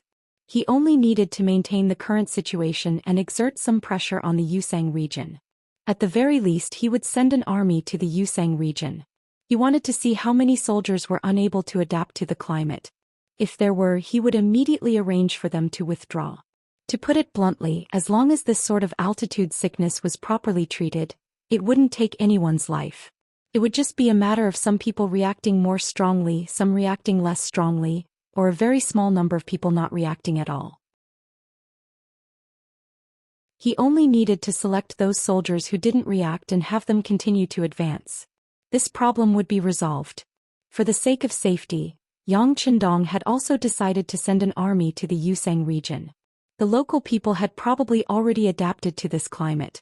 If he could send them out, the effect would naturally be the best. 3 consecutive orders were issued. As the main force of the army advanced, it also began to busy itself with the recruitment of soldiers. As soon as the 5-star army's recruitment strategy with its generous pay was announced, a flood of people came to apply. After all, in the Yusang region where food and clothing were hard to come by, being able to eat and be paid was something that many people could only dream of. Moreover, when the telegram to the new 5-star army reached Commander Zhou Xian's hands, he became even more determined to hold the line and wait for reinforcements. He had someone make a copy of the telegram and send it to Division Commander Ning Wenfeng. Then he respectfully waited for reinforcements to arrive. At this moment, on the outskirts of the new 5-star army camp, Monk Shaili was slowly approaching with 4,000 soldier monks. As a probing attack, although Shaili had made a strong request, Auxiliary Bishop Wang Dalian had still only given him 4,000 soldiers. 2,000 of them were new soldiers that had just been recruited. Although the scouts had reported that the 5-star army had suddenly stopped advancing because too many people were suffering from altitude sickness. However, how could Dalian know that this wasn't a ploy by the enemy to lure them out? If the enemy didn't react, or if they didn't have such a large reaction, wouldn't he be sending all of his troops into the tiger's den? Out of caution, he only gave Shaili 4,000 soldier monks. In his opinion, this was enough to test the true strength of the 5-star army. Division Commander Ning Wenfeng didn't know the situation on the outskirts, nor did he understand the surrounding environment. After receiving the orders from the army commander, he only sent out scouts to be in charge of all reconnaissance activities within 5 li of the camp. After all, before they had enough strength, if they discovered that the enemy was further away, they wouldn't be able to chase after them. As such, it was better to gather all of their troops into a fist. At the same time, Ning Wenfeng also investigated the entire new 5-star army. He found 15,000 soldiers who didn't have such a strong reaction and temporarily organized them into a division to be responsible for the safety of the entire new 5-star army. When all of this was done, the sky had already turned completely dark. The camp started to make fires and cook. From afar it looked quite busy.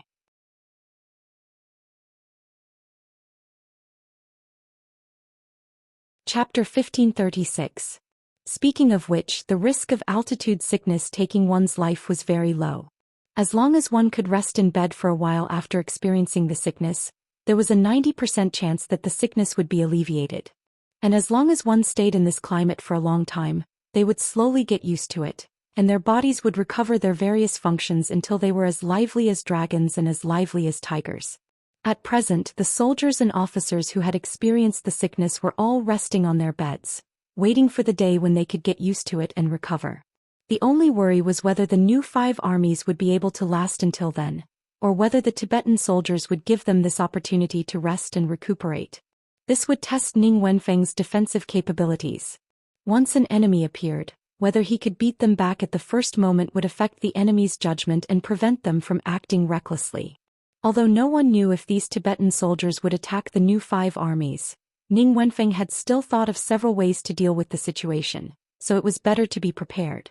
In the middle of the night, when this division commander was still unable to sleep due to his heavy heart, a policeman suddenly shouted from outside the tent. "Division commander, the scouts have reported that they've discovered quite a few figures on the perimeter of our camp. They can't tell if it's the enemy or how many people have come. Take a look." By the time the word, "take a look," was said, Ning Wenfeng had already walked out of the tent, fully dressed.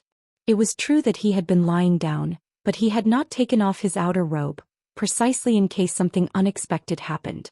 It now seemed that the enemy had moved even faster than he had imagined. The telegram requesting reinforcements had just been sent during the day, so reinforcements couldn't have arrived so quickly. Thus, the ones who had come now were definitely the enemy. The thought of the enemy caused Ning Wenfeng's expression to turn rather grim. He knew very well that if he couldn't beat back the first wave of enemies, the new 5 armies would be in real danger once they saw through the true strength of the enemy. Order.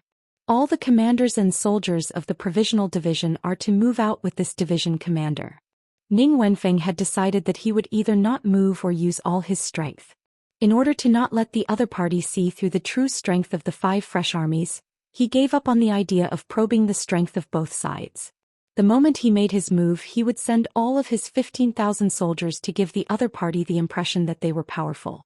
Only in this way could he achieve the goal of effectively shocking the other party. The new 5 armies quickly became lively. The soldiers of the newly formed temporary division looked for their squad leaders looked for their platoon leaders looked for their company commanders, and so on. Very soon the first temporary regiment was assembled, followed by the second. All of this was due to the 5-star Army's training program. One of the training programs, the emergency gathering at night, was very useful at this time. Alright, the 1st and 2nd regiments will follow me and charge out. The other regimental commanders will follow after the formation. There's no need to wait for orders. Knowing that speed was the most important thing in war, Ning Wenfeng shouted and led 2 regiments, a total of 4,000 soldiers, to charge out of the tent. They didn't even try to defend and chose to attack as well. Although doing this would inevitably cause some losses, in order to not let the other party see through their true strength, Ning Wenfeng had no choice but to do this. The movement in the camp quickly woke up the sleeping commander Zhou Xian. When he heard from his subordinates that the enemy had come to attack the camp, he was shocked. He didn't think that the enemy would appear so quickly. It seemed that the other party had seen through the fact that the soldiers in the army had altitude sickness. Commander, Division Commander Ning sent out all the soldiers without altitude sickness at once. Isn't this too risky? A few division-level officers with ugly expressions and weak bodies walked out of their tents and came in front of Zhou Xian. However, at the same time, there were people who raised different opinions. They believed that for the safety of the camp, they should at least arrange for some people to stay behind. No. Zhou Xian shook his head and said without any doubt, Commander Ning's method is correct. In order to not let the enemy see through our true strength, the safest method is to go all out in one battle. As for the safety of the camp with me here, there won't be any problems. After saying this, Zhou Xian took a 3-meter-long broadsword from a guard and held it in his hand. Then he stood in front of the camp like a door god. It was as if he was a man who could stop 10,000 enemies. Men, bring this division master's spear over as well. Seeing this scene, the commander of the 1st Cavalry Division, Ancient River, propped up his sickly body and said to the guards beside him. With Zhou Xian taking the lead, the commander of the 1st Cavalry Division, Ancient River, the commander of the 2nd Cavalry Division, Li Yu, and the commander of the 3rd Cavalry Division, Meng Chao, all picked up their weapons and stood in front of the camp. Although some of them were still extremely weak, they would still pick up their weapons and fight to the death if an enemy came to kill them at this time. This kind of stance of wanting to fight to the death influenced more people. Gradually, more and more officers came out of their tents after hearing the news.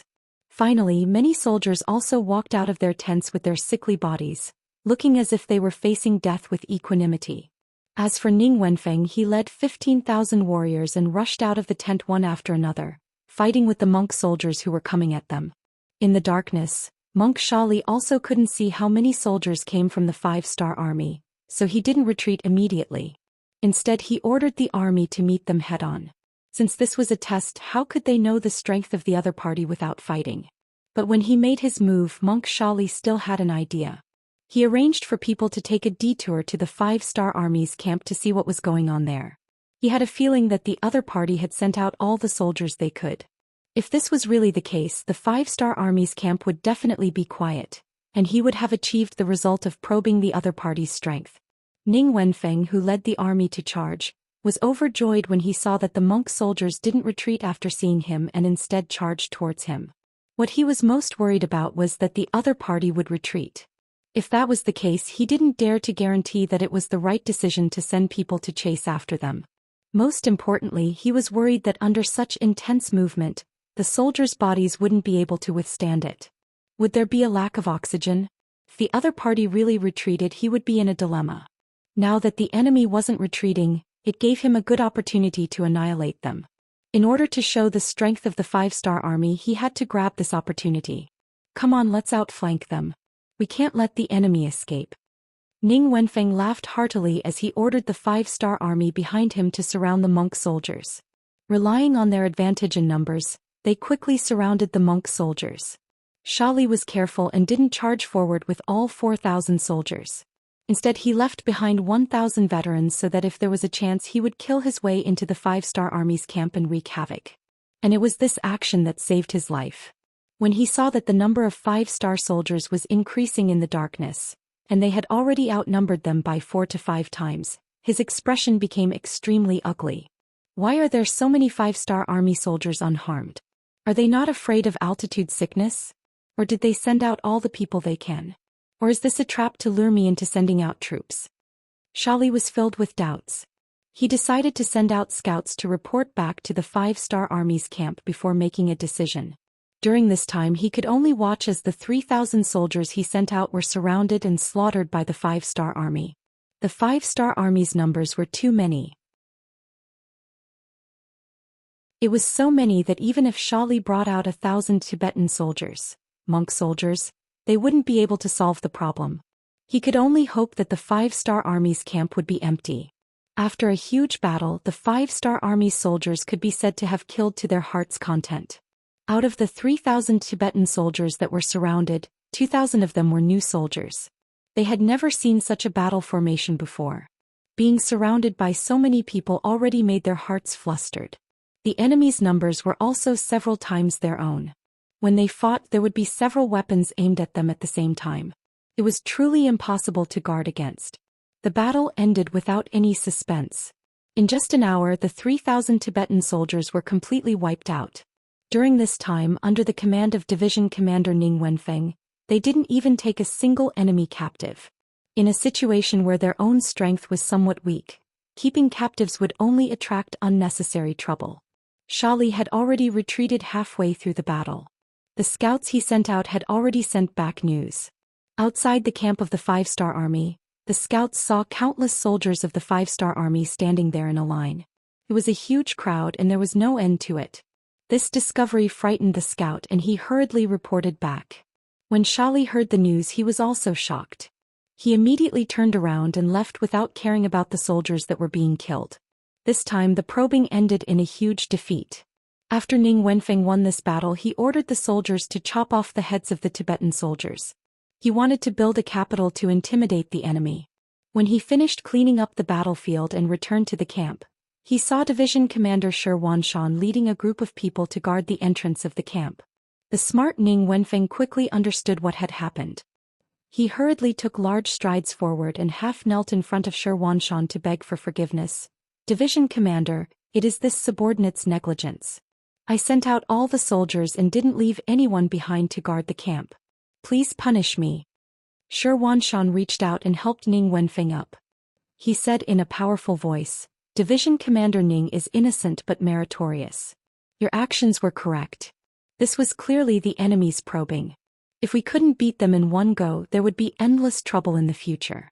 Well done. Military supply Deming will be finished next month. I guarantee that it will be finished at least 3 or 4 chapters a day. Please feel free to read it. The new book Duke Fierce will be officially released on the novel website today. Everyone is welcome to read it. At the same time, please bookmark, recommend and click on the new book. Your support is the greatest encouragement to the prodigal son.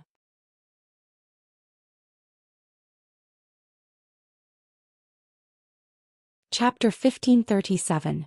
This was because Ning Wenfeng's all-in gamble had indeed had the effect of intimidating the opponent. When Shali reported the situation to Assistant Dean Darien, he learned that the 3,000 skulls had appeared outside the camp of the new 5 armies. As expected, the Tibetan soldiers became well-behaved, giving the new 5 armies enough time to wait for reinforcements to arrive. This probing had scared Dalian out of his wits, and in the blink of an eye, a month had passed in this standoff. In this month, Yang Qindong had led his army into the Yusang region and had set up camp on the border. Every day, soldiers who were unwell would appear, and when they were discovered, they would be immediately carried out of the Yusang region. In this month, nearly 200,000 soldiers had been carried out in batches, leaving less than 100,000 soldiers in the camp. After all this time, there was still no sign of anyone suffering from altitude sickness. Yang Qindong knew that these people had already adapted to the environment and climate, and that they had the ability to fight against the Tibetan army here.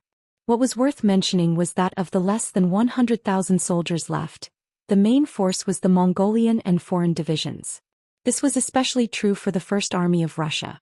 Of the 50,000 soldiers, less than 1,000 had suffered from altitude sickness and had been carried out because they were unwell. Perhaps this was because the climate of the Ras dukedom was similar to that of Yusang.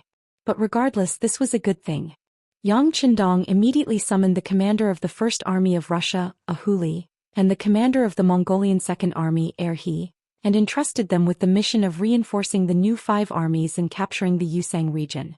Along with them were the nearly 10,000 newly recruited soldiers from the Ili region. Their appearance just so happened to fill the gap between the 2 divisions, filling them to the brim. Both Ahuli and Erhe were deeply moved that Yang Qindong had given such an important mission to these surrendered generals. Just this trust alone made them determined to do their best. At the same time, this was a good chance for them to perform and render meritorious service. With Yang Qindong's orders and trust, the Russian 1st Division and the Mongolian 2nd Division set off into the depths of Yusang. Yang Qindong turned around and led his army out of the Yusang region. Their destination was the Timur Empire, where they were prepared to advance on the Delhi Sultanate. After leaving the Yusang region, the soldiers quickly began to recover. By the time they reached Srinagar of the Chagatai Khaganate, the morale of the army had returned to normal. Half a year ago, the Chagatai Khaganate had been destroyed by the 5-star army, and it was now in a period of reconstruction. When Yang Qindong had stationed his troops in the Yusang region, he had sent a telegram to the new army corps in the first city to prepare enough provisions and transport them here. Here Yumian had to be emphasized. Previously, Yumian had strongly disapproved of occupying the Far East and using it as a springboard to enter the Golden Horde and the Ras Duchy. Because of this, when the Far Eastern province was attacked, the new army that was supposed to arrive as quickly as possible was slow to arrive and did not arrive.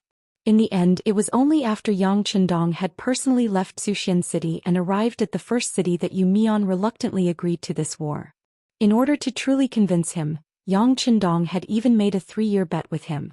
The general idea was that the expenditure of the war could not compare to the gains of the war. Yumian, who had studied the teachings of Confucius and Mencius from a young age, had always believed that only the Great Ming was a superior country and that all other places were barbarians and desolate lands, had gladly accepted the bet. In his eyes, besides the Great Ming, all other places were poor lands.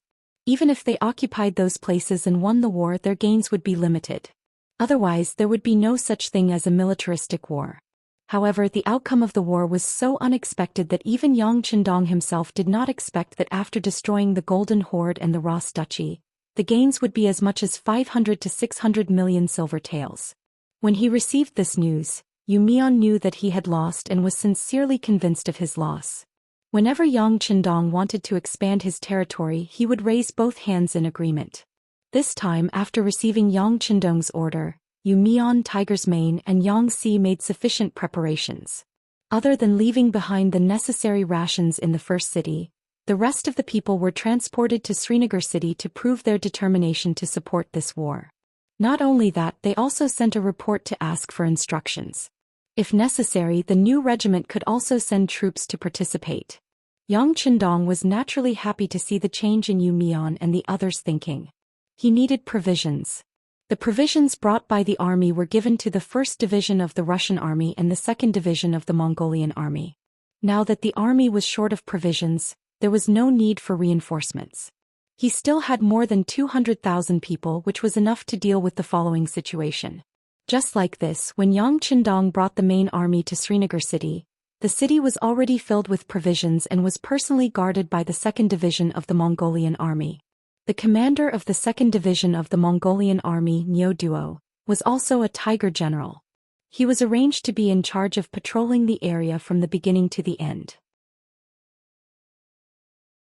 This time, when he heard that the 6th Young Master's army needed provisions for the East expedition, he personally led the 305th and 306th regiments to Srinagar city. He wanted to see if there was an opportunity to follow Yang Qindong to the front line. In Srinagar city, when the main force of the 5-star army arrived, they saw Nyo Duo and his men waiting at the city gate. Not only that, they had also prepared a hot meal and were waiting for the army to arrive to eat. Subordinate greets the 6th Young Master. When they saw Yang Qindong appear in front of the city gate on his white dragon under the protection of the Black Cavalry, Nyo Duo brought his 2 division commanders, Chu Duo and Mo Benyi, to kneel on the ground to greet him. Rise. When he saw Nyo Duo, Yang Qindong's face was full of smiles. Even though he was the commander of the 2nd Division of the Mongolian army, he was a Han Chinese. Thank you, 6th Young Master. Nyo Duo responded and then raised his head. His face was full of excitement. In the entire 5-star army, Yang Qindong was like a god. It could be said that wherever he appeared, he had never lost a battle.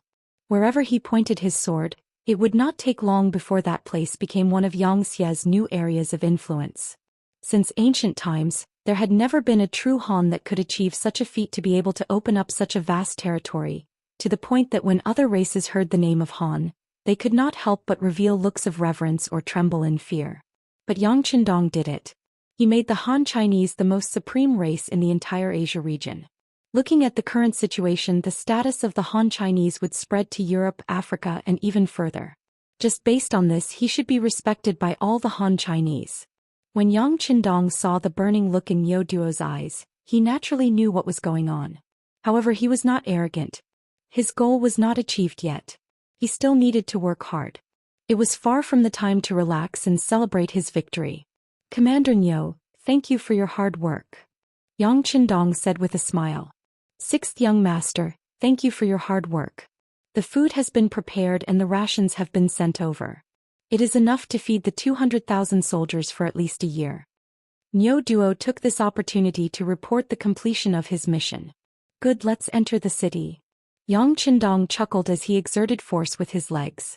Immediately, the white dragon slowly moved forward and went straight into Srinagar city. Srinagar city was just beside the Indus River. At the same time, it was not far from the border of the Hadri Sufan Empire. It was an underground border city. According to Commander Niu Duo's report, when the five-star army's main force on the Eastern Front forced King Boraid to surrender, Er's army was ordered to launch an operation to destroy the Shakatai Khanate. When they reached Srinagar, the Delhi Sultanate almost sent out troops to help. If it weren't for the fact that Er's army was fast enough and didn't give them a chance, the two sides would have fought. This Delhi Sultanate is quite bold, huh? Yang Qindong's eyes revealed a trace of disdain when he heard that the other party actually took the initiative to start a war with the five-star army. Compared to the Xianxia, who controlled a large amount of territory, the Delhi Sultanate was just a small country. It was not an exaggeration to say that it was a small country. With such strength, they actually took the initiative to provoke the five-star army. It was no wonder that Yang Qindong was so angry. That's right, such a small place actually dares to challenge the authority of our five-star army. They are really courting death. The hot-tempered Beta Persei snorted coldly. He was a man with a strong sense of nationality. In his eyes, the world should be ruled by the Han people who had the longest history. As for the other small countries, it was wise for them to submit. Otherwise, they would be wiped out one by one. Looking at Beta Persei's look of disdain, Niu Duo smiled bitterly and said, Brother Beta Persei, things are not that simple. The reason why the Delhi Sultanate is so bold is entirely because they have India behind them. Because our navy captured the ports of Kiji, Guri, and Sri Lanka, causing great pressure on their southern waters. India actually has the strength, but they are too weak in the sea. They can't do anything to our navy, so they want to find trouble with us on land. This time, the Delhi Suhi state and Bangla state sent troops to our Xia's Burma province. They are secretly supporting them.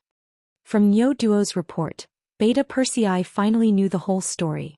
Thinking that the young master once said that India was a strong country on land, with an army of more than 500,000 people, he couldn't help but stretch out his tongue. If that's the case, they can barely be regarded as an opponent.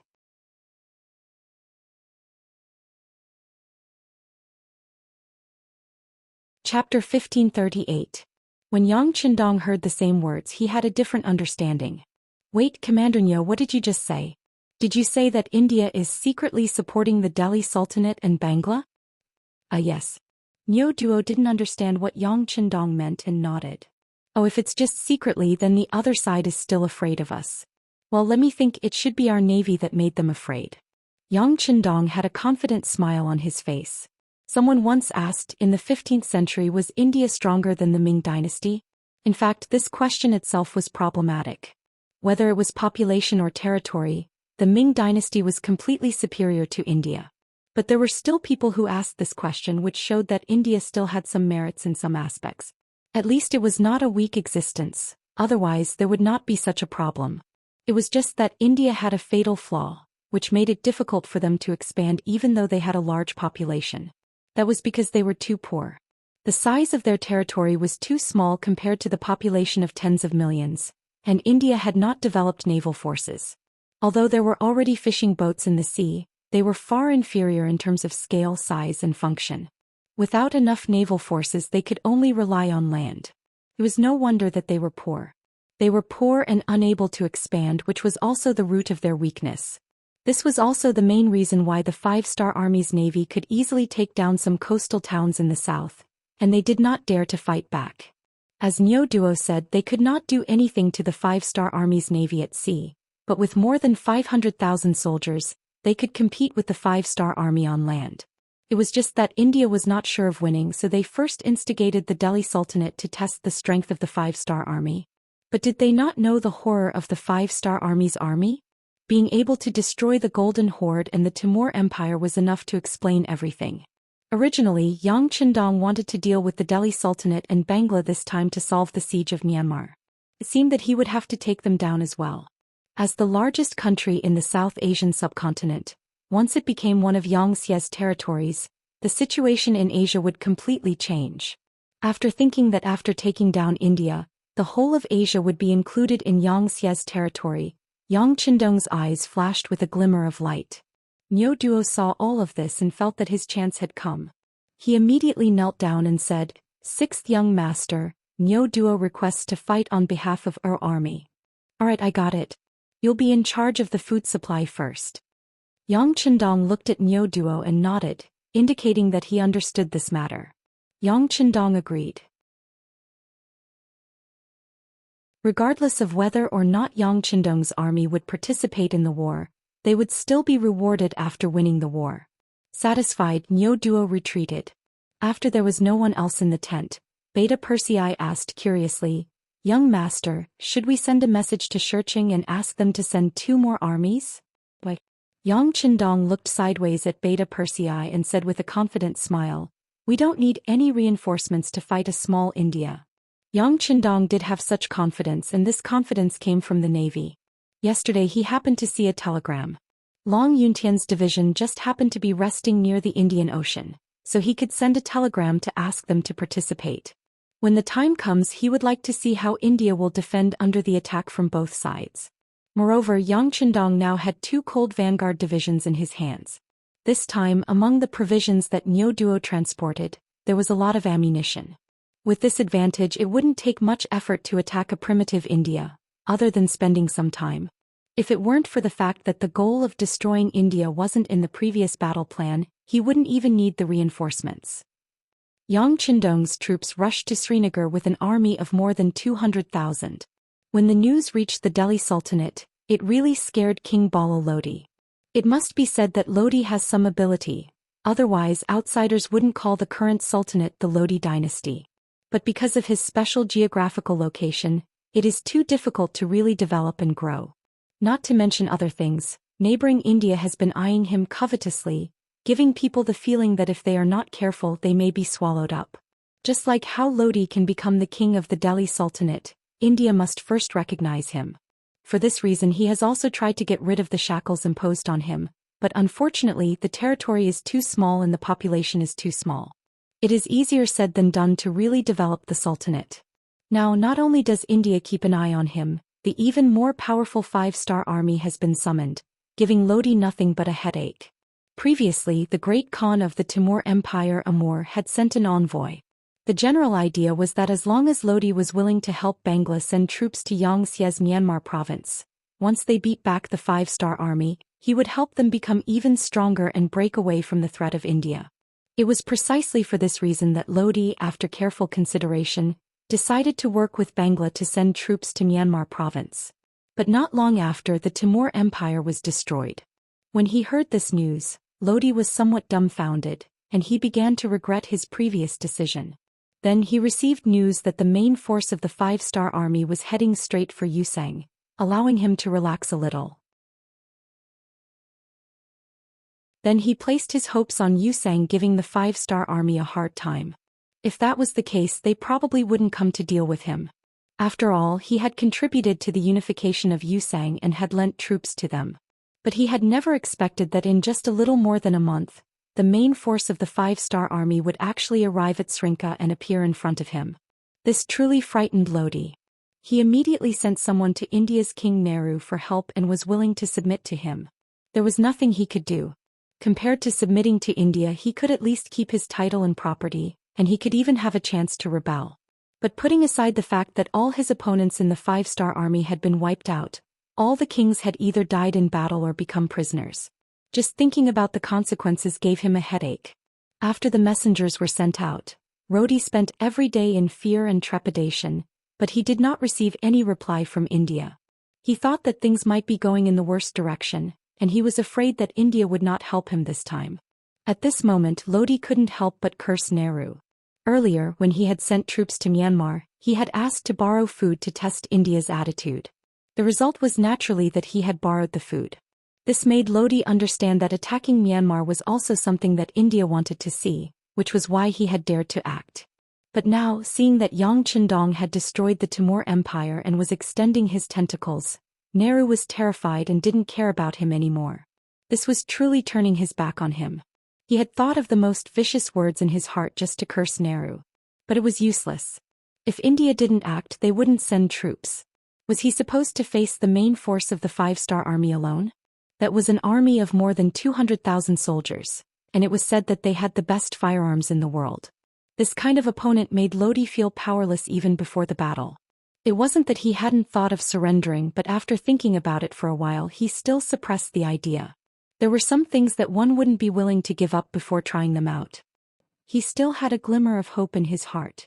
The five-star army had just fought a bitter battle with the Timur Empire for more than a year. They must be exhausted and their strength greatly reduced. If they were really tired, how could he say that he didn't have a chance? As long as they could fight against the five-star army, he believed that India would definitely send troops if there was a chance. In that case, wouldn't there be a chance to turn things around? Thinking about it, wouldn't it be an honor to be the first country to resist the attack of the five-star army? As for whether this idea was good or not at this time, Lodi was completely confused by the Battle of Myanmar.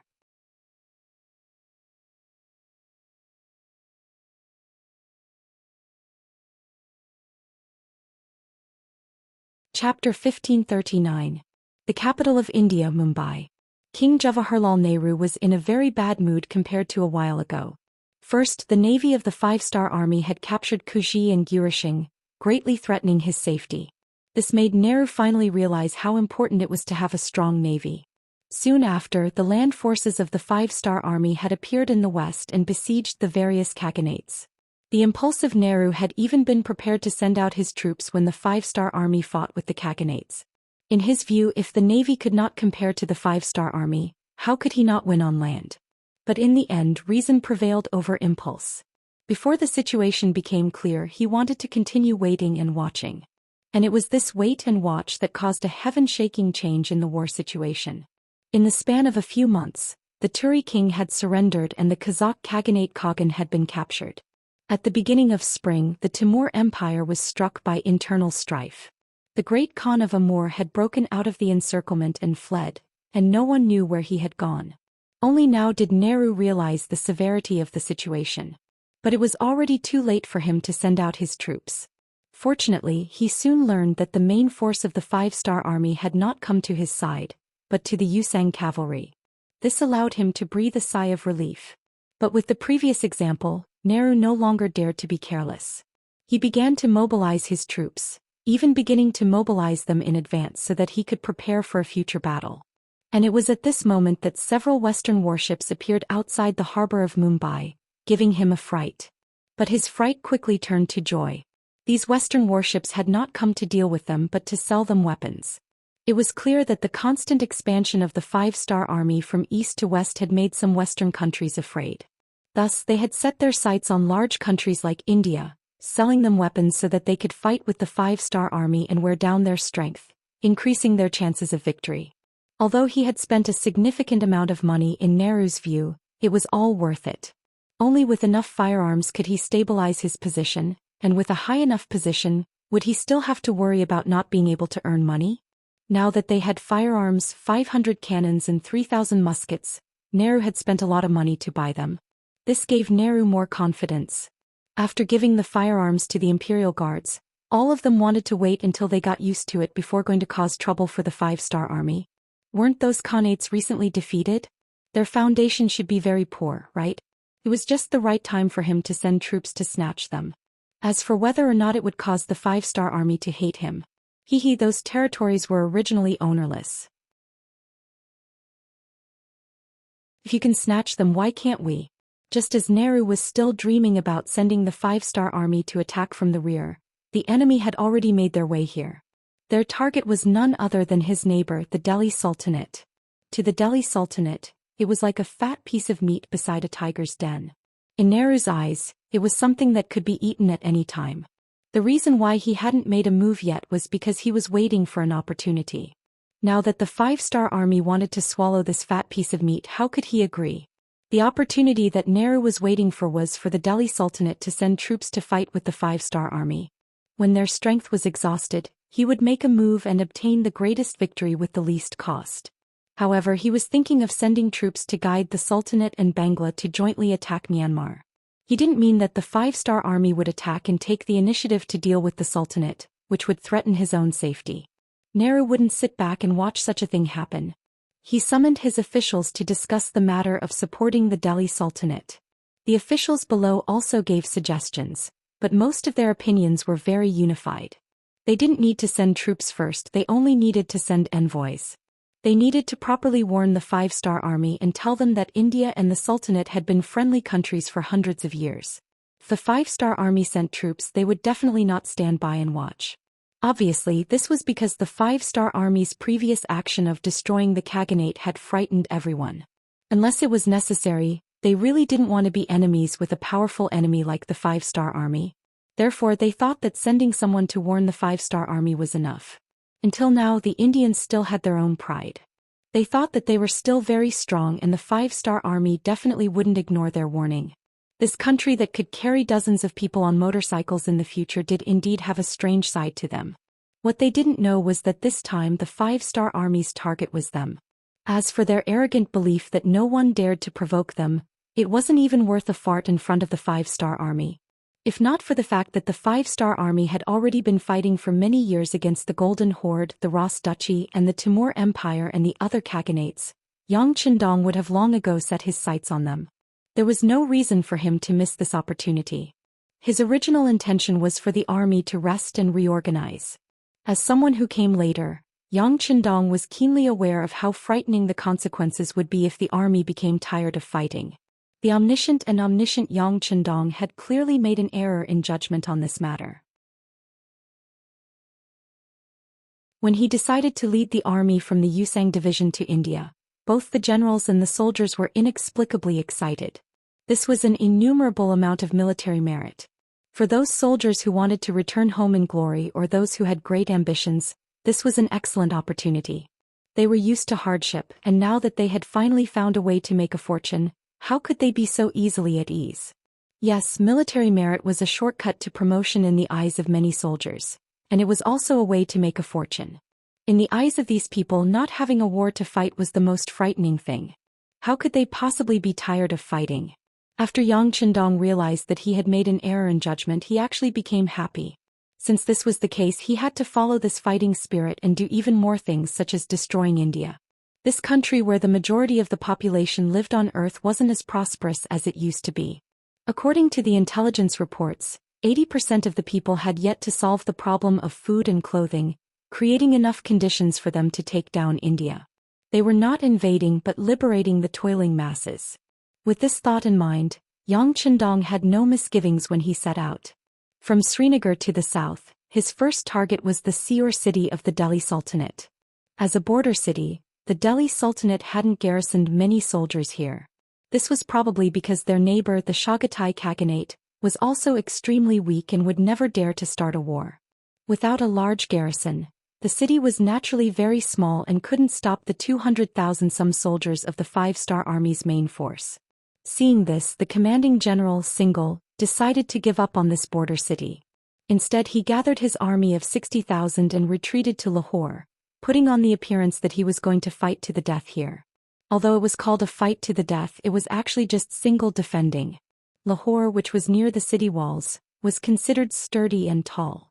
Singhal wanted to become a nail here and block the advance of the five-star army, thus keeping them out of the country. As time passed, if the enemy couldn't take down the city, they would have to face an extremely long logistical supply line. Then they would feel that the gains didn't make up for the losses and would have the possibility of retreating.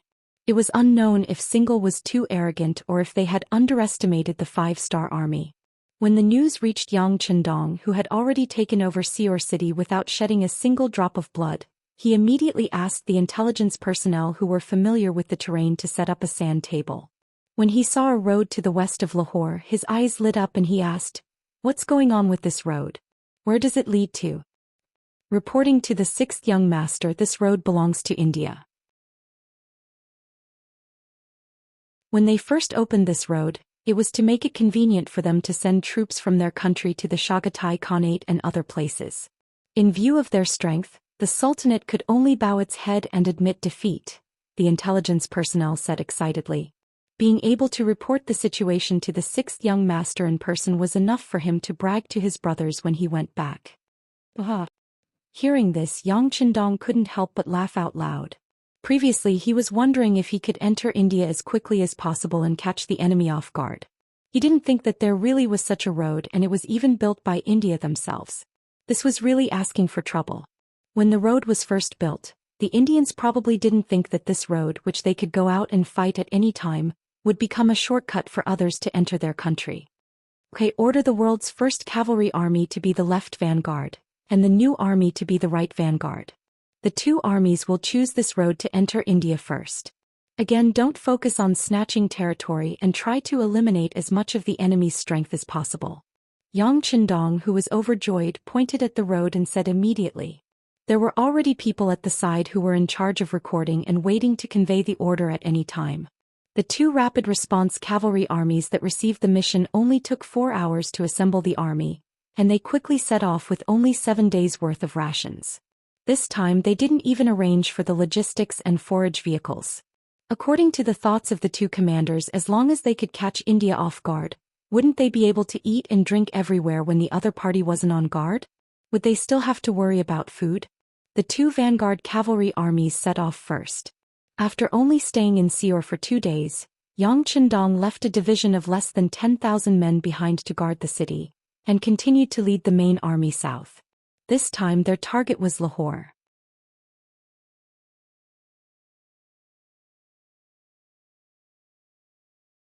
Chapter 1540. At this moment, Lahore city was on standby. The scouts at the front had already sent back news that there were close to 100,000 five-star army cavalrymen rapidly approaching them. Thinking that the five-star army was about to launch an attack, General Sinclair ordered the soldiers to close the city gates. At the same time, he ordered the soldiers to climb up the city tower and prepare for a battle. Sinclair was indeed the general of the Delhi Sultanate. He was cautious and never underestimated his opponents. He had prepared 20,000 archers on the city walls in order to deal a blow to the five-star army that dared to attack the city. In order to achieve the goal of being able to gather all of his forces, he did not arrange for a single soldier to be stationed outside the city. He had completely shrunk all of his forces into a fist that was waiting to be punched out. He was only waiting for the right opportunity to display its might. Sinclair, who was fully prepared, stood on the city tower and watched the five-star army cavalrymen slowly approach the city. Are they all cavalrymen? This shouldn't be the case. Cavalrymen don't have any advantage when attacking a city. Sinclair was confused. He could not figure out what the five-star army was trying to do. Of course, if they really used cavalrymen to attack the city, he would laugh at them. A five-star army that did not know how to use troops was not worthy of his attention. Just as Shingle relaxed and waited for the five-star corps' next move, the five-star corps cavalry got closer and closer. Then, when they were 4 miles away from the city, they suddenly changed directions and rushed out from the road beside the city. Then they dashed around the city walls and dashed past the city walls. Sinclair could not understand what was going on at all. Could it be that they want to besiege the city? But from the looks of it, they don't seem to have any intention of stopping. Could it be? Sinclair's eyes widened when he thought of the terrifying outcome. Could it be that the enemy's target was not him but India? It seemed that this was the only way. Things had developed in such a way, which greatly exceeded Sinsel's expectations and shocked him. That was India. Not only did it have a large territory, but it also had a population of nearly 10 million people. Such a large country had always been like a huge rock pressing down on the Delhi Sultanate's head, making it difficult for them to breathe. However, in the eyes of the five-star army, they didn't seem to care at all. It had to be said that in terms of boldness they were far inferior. At this moment he couldn't help but be pleasantly surprised. Previously they had asked for help from India, saying that the 5-star army that could destroy the Khaganate must be very powerful. With their own strength they would not be able to stop it no matter what. Since they were all neighbors, they must support them. The Hindustani kingdom did not give any official answer, as if they did not receive the letter. It was said that their king Lodi even smashed his favorite Chinese porcelain to pieces because of it. Now that the 5-star army had directly chosen India as their opponent, they had no choice but to send troops. Thinking that once India sent troops, it would greatly relieve the pressure on his side, how could Sinsel not be happy? Go, it's best if both sides suffer. Maybe the opportunity for our country to rise will appear. Sinsel thought so to himself. Other than arranging for someone to report this news to the royal capital, Delhi, he did not make any military movements. Previously, in order to protect Lahore city, he had withdrawn all his troops into the city. How could he have the troops to fight outside the city now? Besides, the cavalry of the 5-star army was so fast that it was far from something he could catch up with. What if this was a trap set by the enemy and they were waiting for him to send troops out? If that happened, wouldn't he fall into a trap? The careless Sinsel would not make such a mistake. What he had to do was to defend. As long as he defended Lahore city, it would be equivalent to blocking the 5-star army's journey to the east towards Delhi. Then his mission would be completed. In order to lead India into the vortex of war, Sinsel did not do anything. He did not even have the intention to send someone to inform or remind India. This allowed the new army of the world's first cavalry army to go all the way south after passing through Lahore city. When they reached Multan city, they still did not encounter any resistance. When 100,000 cavalry suddenly appeared outside Multan city, the city gates did not even have time to close. With regards to the sudden arrival of the 5-star army, the Indian soldiers here were indeed not prepared at all. They did not even have the basic awareness of being on guard.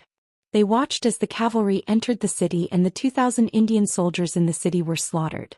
They did not even have time to set up the most basic infantry formation before the cavalry rushed in front of them. There was no suspense about what happened next. The border city of Multan changed hands so easily. Whether it was Tianhu or Suhi, they both saw an opportunity. This was a country that did not have any defenses. Since that was the case, it was time for them to continue to expand their gains. Immediately, in addition to leaving 1,000 cavalry to guard the city, the two armies split up and headed towards the hinterland of India in two different directions. They wanted to take advantage of the fact that the other party had not reacted and achieve greater results. 3 days later, Yang Qindong brought the main force of the 5-star army to the periphery of Lahore city. This time they did not have the intention to take a detour. If they did not take down Lahore city, it was equivalent to handing over their rear to the enemy. In the future, the supply route might be disturbed or even controlled by the enemy. This was something that Yang Qindong absolutely could not tolerate. 6th Young Master 2nd Division requests for battle. 6th Young Master 4th Division requests for battle. The two commanders of the cold front, Xiaofeng and Ling Daqiang, saw that the enemy was right in front of them and were still curled up in the city. They felt that their opportunity to show off had come. How could they let go of this opportunity? Save the cannonballs if you can. It is not easy to transport them from so far away. How about this, let the Air Force do it? Yang Qindong chuckled. His gaze did not fall on the two commanders. Instead he turned to look at the commander of the Air Force, Tianyu. Compared to the cannonballs of the field artillery, the cost of the Air Force's petrol bombs was lower. After receiving the order, the commander of the Tianyu army was also excited. He stood at attention and promised, 6th Young Master, please rest assured. The Air Force will complete the mission. Aha.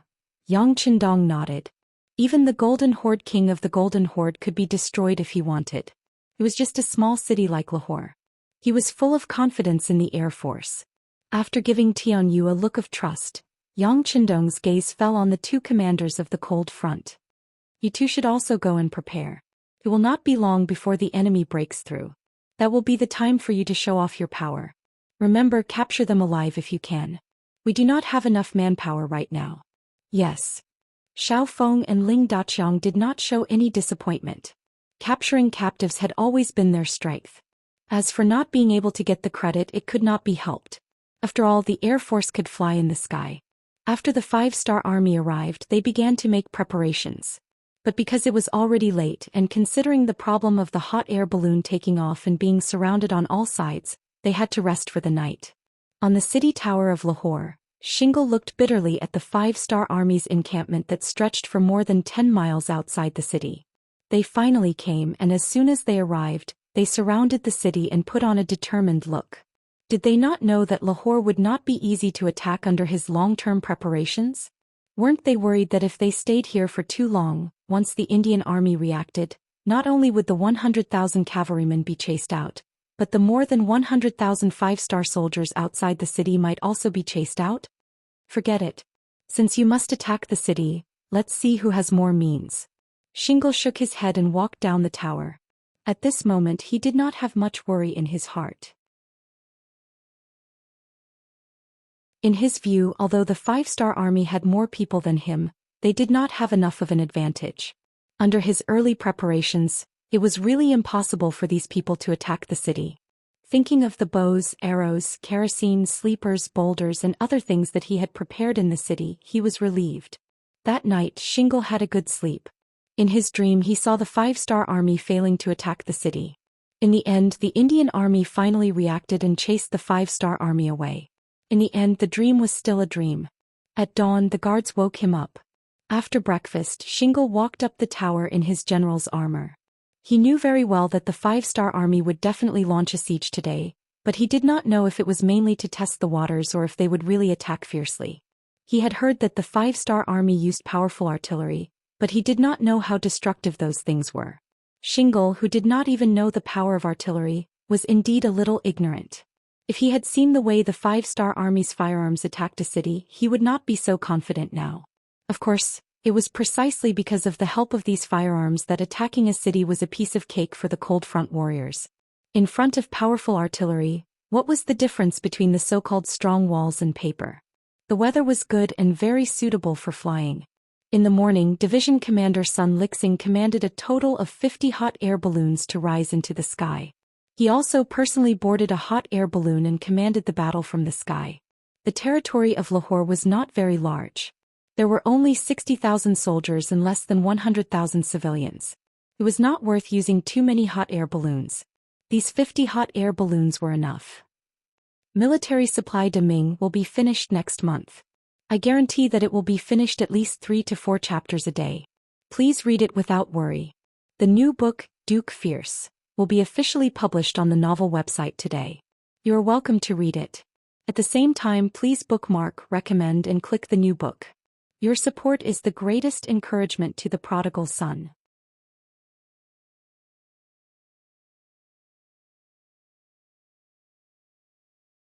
Chapter 1541. At 9 o'clock in the morning, the hot air balloons began to take off. One after another, the bombers filled with black oil began to move in the direction of Lahore. On the city gate tower, a group of Kiliarchs followed by Sinjar. They were currently patrolling the city gate tower. In Sinjar's eyes, this first battle was especially important. Whether or not they could suppress the arrogance of the 5-star army would determine whether or not they could take the initiative in the next battle and defend the important city of Lahore. Look, what's that? In the sky above our heads, what's that? Oh my God, that thing can move and it's floating over our heads. Is that an immortal? When the hot air balloons appeared in the sky above Lahore, there were all sorts of shouts from the Sudanese who discovered all this. Due to the close distance and the influence of the Han culture, the appearance of these hot air balloons made many people mistakenly believe that an immortal had appeared. At this time, Sinjar also looked up at everything in the sky at this time with a puzzled look in his eyes. The Air Force had only been used against the Golden Horde and the Ross Duchy before. Because the distance between the two sides was too far, this matter had not reached Sinjar's ears. At this moment he only looked at the sky curiously, not knowing what exactly it was. But instinctively, Sinjar felt that this thing was somewhat dangerous. It didn't matter if he didn't know. Division Commander Sun Lixing would soon let them know the power of this thing. When most of the hot air balloons reached the designated position, the flag bearer beside him put down the red flag in his hand, indicating that they could freely attack. The Air Force soldiers, who had been impatient for a long time, immediately threw wooden barrels from the hot air balloons onto the ground one after another. At this time, looking from the ground at this time, it really looked like the bombers of the future dropping bombs. After the wooden barrels were thrown down from the sky, lit matches were also thrown down from the sky one after another. In the face of all this, the Sudanese in the city still looked at all this with puzzlement. In their eyes, the lethality of the wooden barrels was extremely limited. They were too small in size and had low damage. They were even more threatening than the primitive catapults.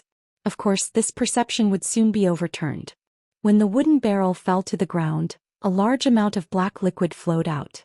When the fire starter fell to the ground, both sides quickly fused together to form huge balls of flames.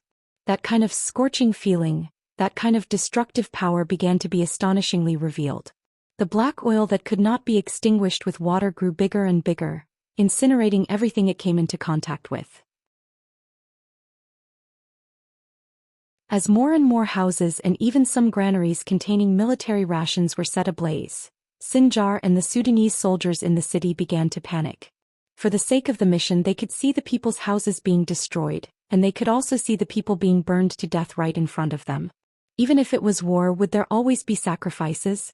However, when they saw that even the rations were destroyed, their expressions changed drastically. Without food, it was the same as having no food. How could people defend the city without eating? Put out the fire quick. More and more soldiers were pouring water onto the black oil with all kinds of containers. Not only did the water not extinguish the fire, it only made the fire burn even more fiercely. This kind of scene that completely overturned everyone's perception made Sinjar feel a sense of helplessness in his heart. Originally, he wanted to have a good fight with the 5-star army and see how powerful the enemy's cannons were. But now there was no need for the 5-star army to do anything. This fire had completely destroyed the city. Not only were their belongings destroyed, but even their fighting spirit was burned away. He could not wait any longer. Otherwise, he would not be defending the city. He would die here with the city. The 60,000 soldiers in his hands were the most powerful force in the Sultanate. Once the country was lost, Sinjar decided to sacrifice the soldiers to protect the general. He did not want to defend the city anymore. He wanted to rush out and retreat to the capital city of Delhi to rebuild the defense line there. After deciding to abandon the city, Sinjar ordered the generals under him, "Retreat, retreat immediately. Take whatever you can and prepare quickly." The generals, whose fighting spirit had long been burned away by the fire, did not object when they heard the military order.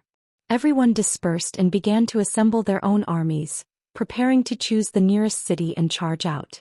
Considering that the outside of the city was already surrounded by the 5-star army, no one knew which was the safest. Sinjar simply did not arrange a path for everyone to rush out. He wanted to see if the 5-star army could stop them. How many people could they stop? It's about time. Everyone get ready. The soldiers of the 5-star army who were guarding the 4 cities saw the raging fire in Lahore and began to prepare to prevent the enemy from rushing out. Yang Qindong's arrangement was very simple. Under the premise that they did not know which city gate the enemy would rush out from, he divided the 2 divisions of Cold Vanguard into 4 groups. There were at least 2 Cold Vanguard regiments in front of each city gate. Behind them were cavalry soldiers with sabers in their hands. As long as the Cold Vanguard soldiers used their muskets to scare the enemy, the cavalry soldiers would rush out to capture the captives. With the Cold Vanguard soldiers as the vanguard, Yang Qindong was not worried that the enemy would rush out. He had already asked around. Among the 60,000 Sudanese soldiers, there were only 10,000 cavalry soldiers. The rest were infantrymen. Infantrymen did not have the ability to move quickly. As for the 10,000 cavalry soldiers, if they really rushed out, the 2,000 black cavalry soldiers beside him would teach them a lesson. At this point, Beta Persei had already prepared with Qiu Vi, Dao Xiao, Ba Daojiang and the others. Yang Qindong was sure to take down the 60,000 Sudanese soldiers. The only difference was how many captives they could capture in the end.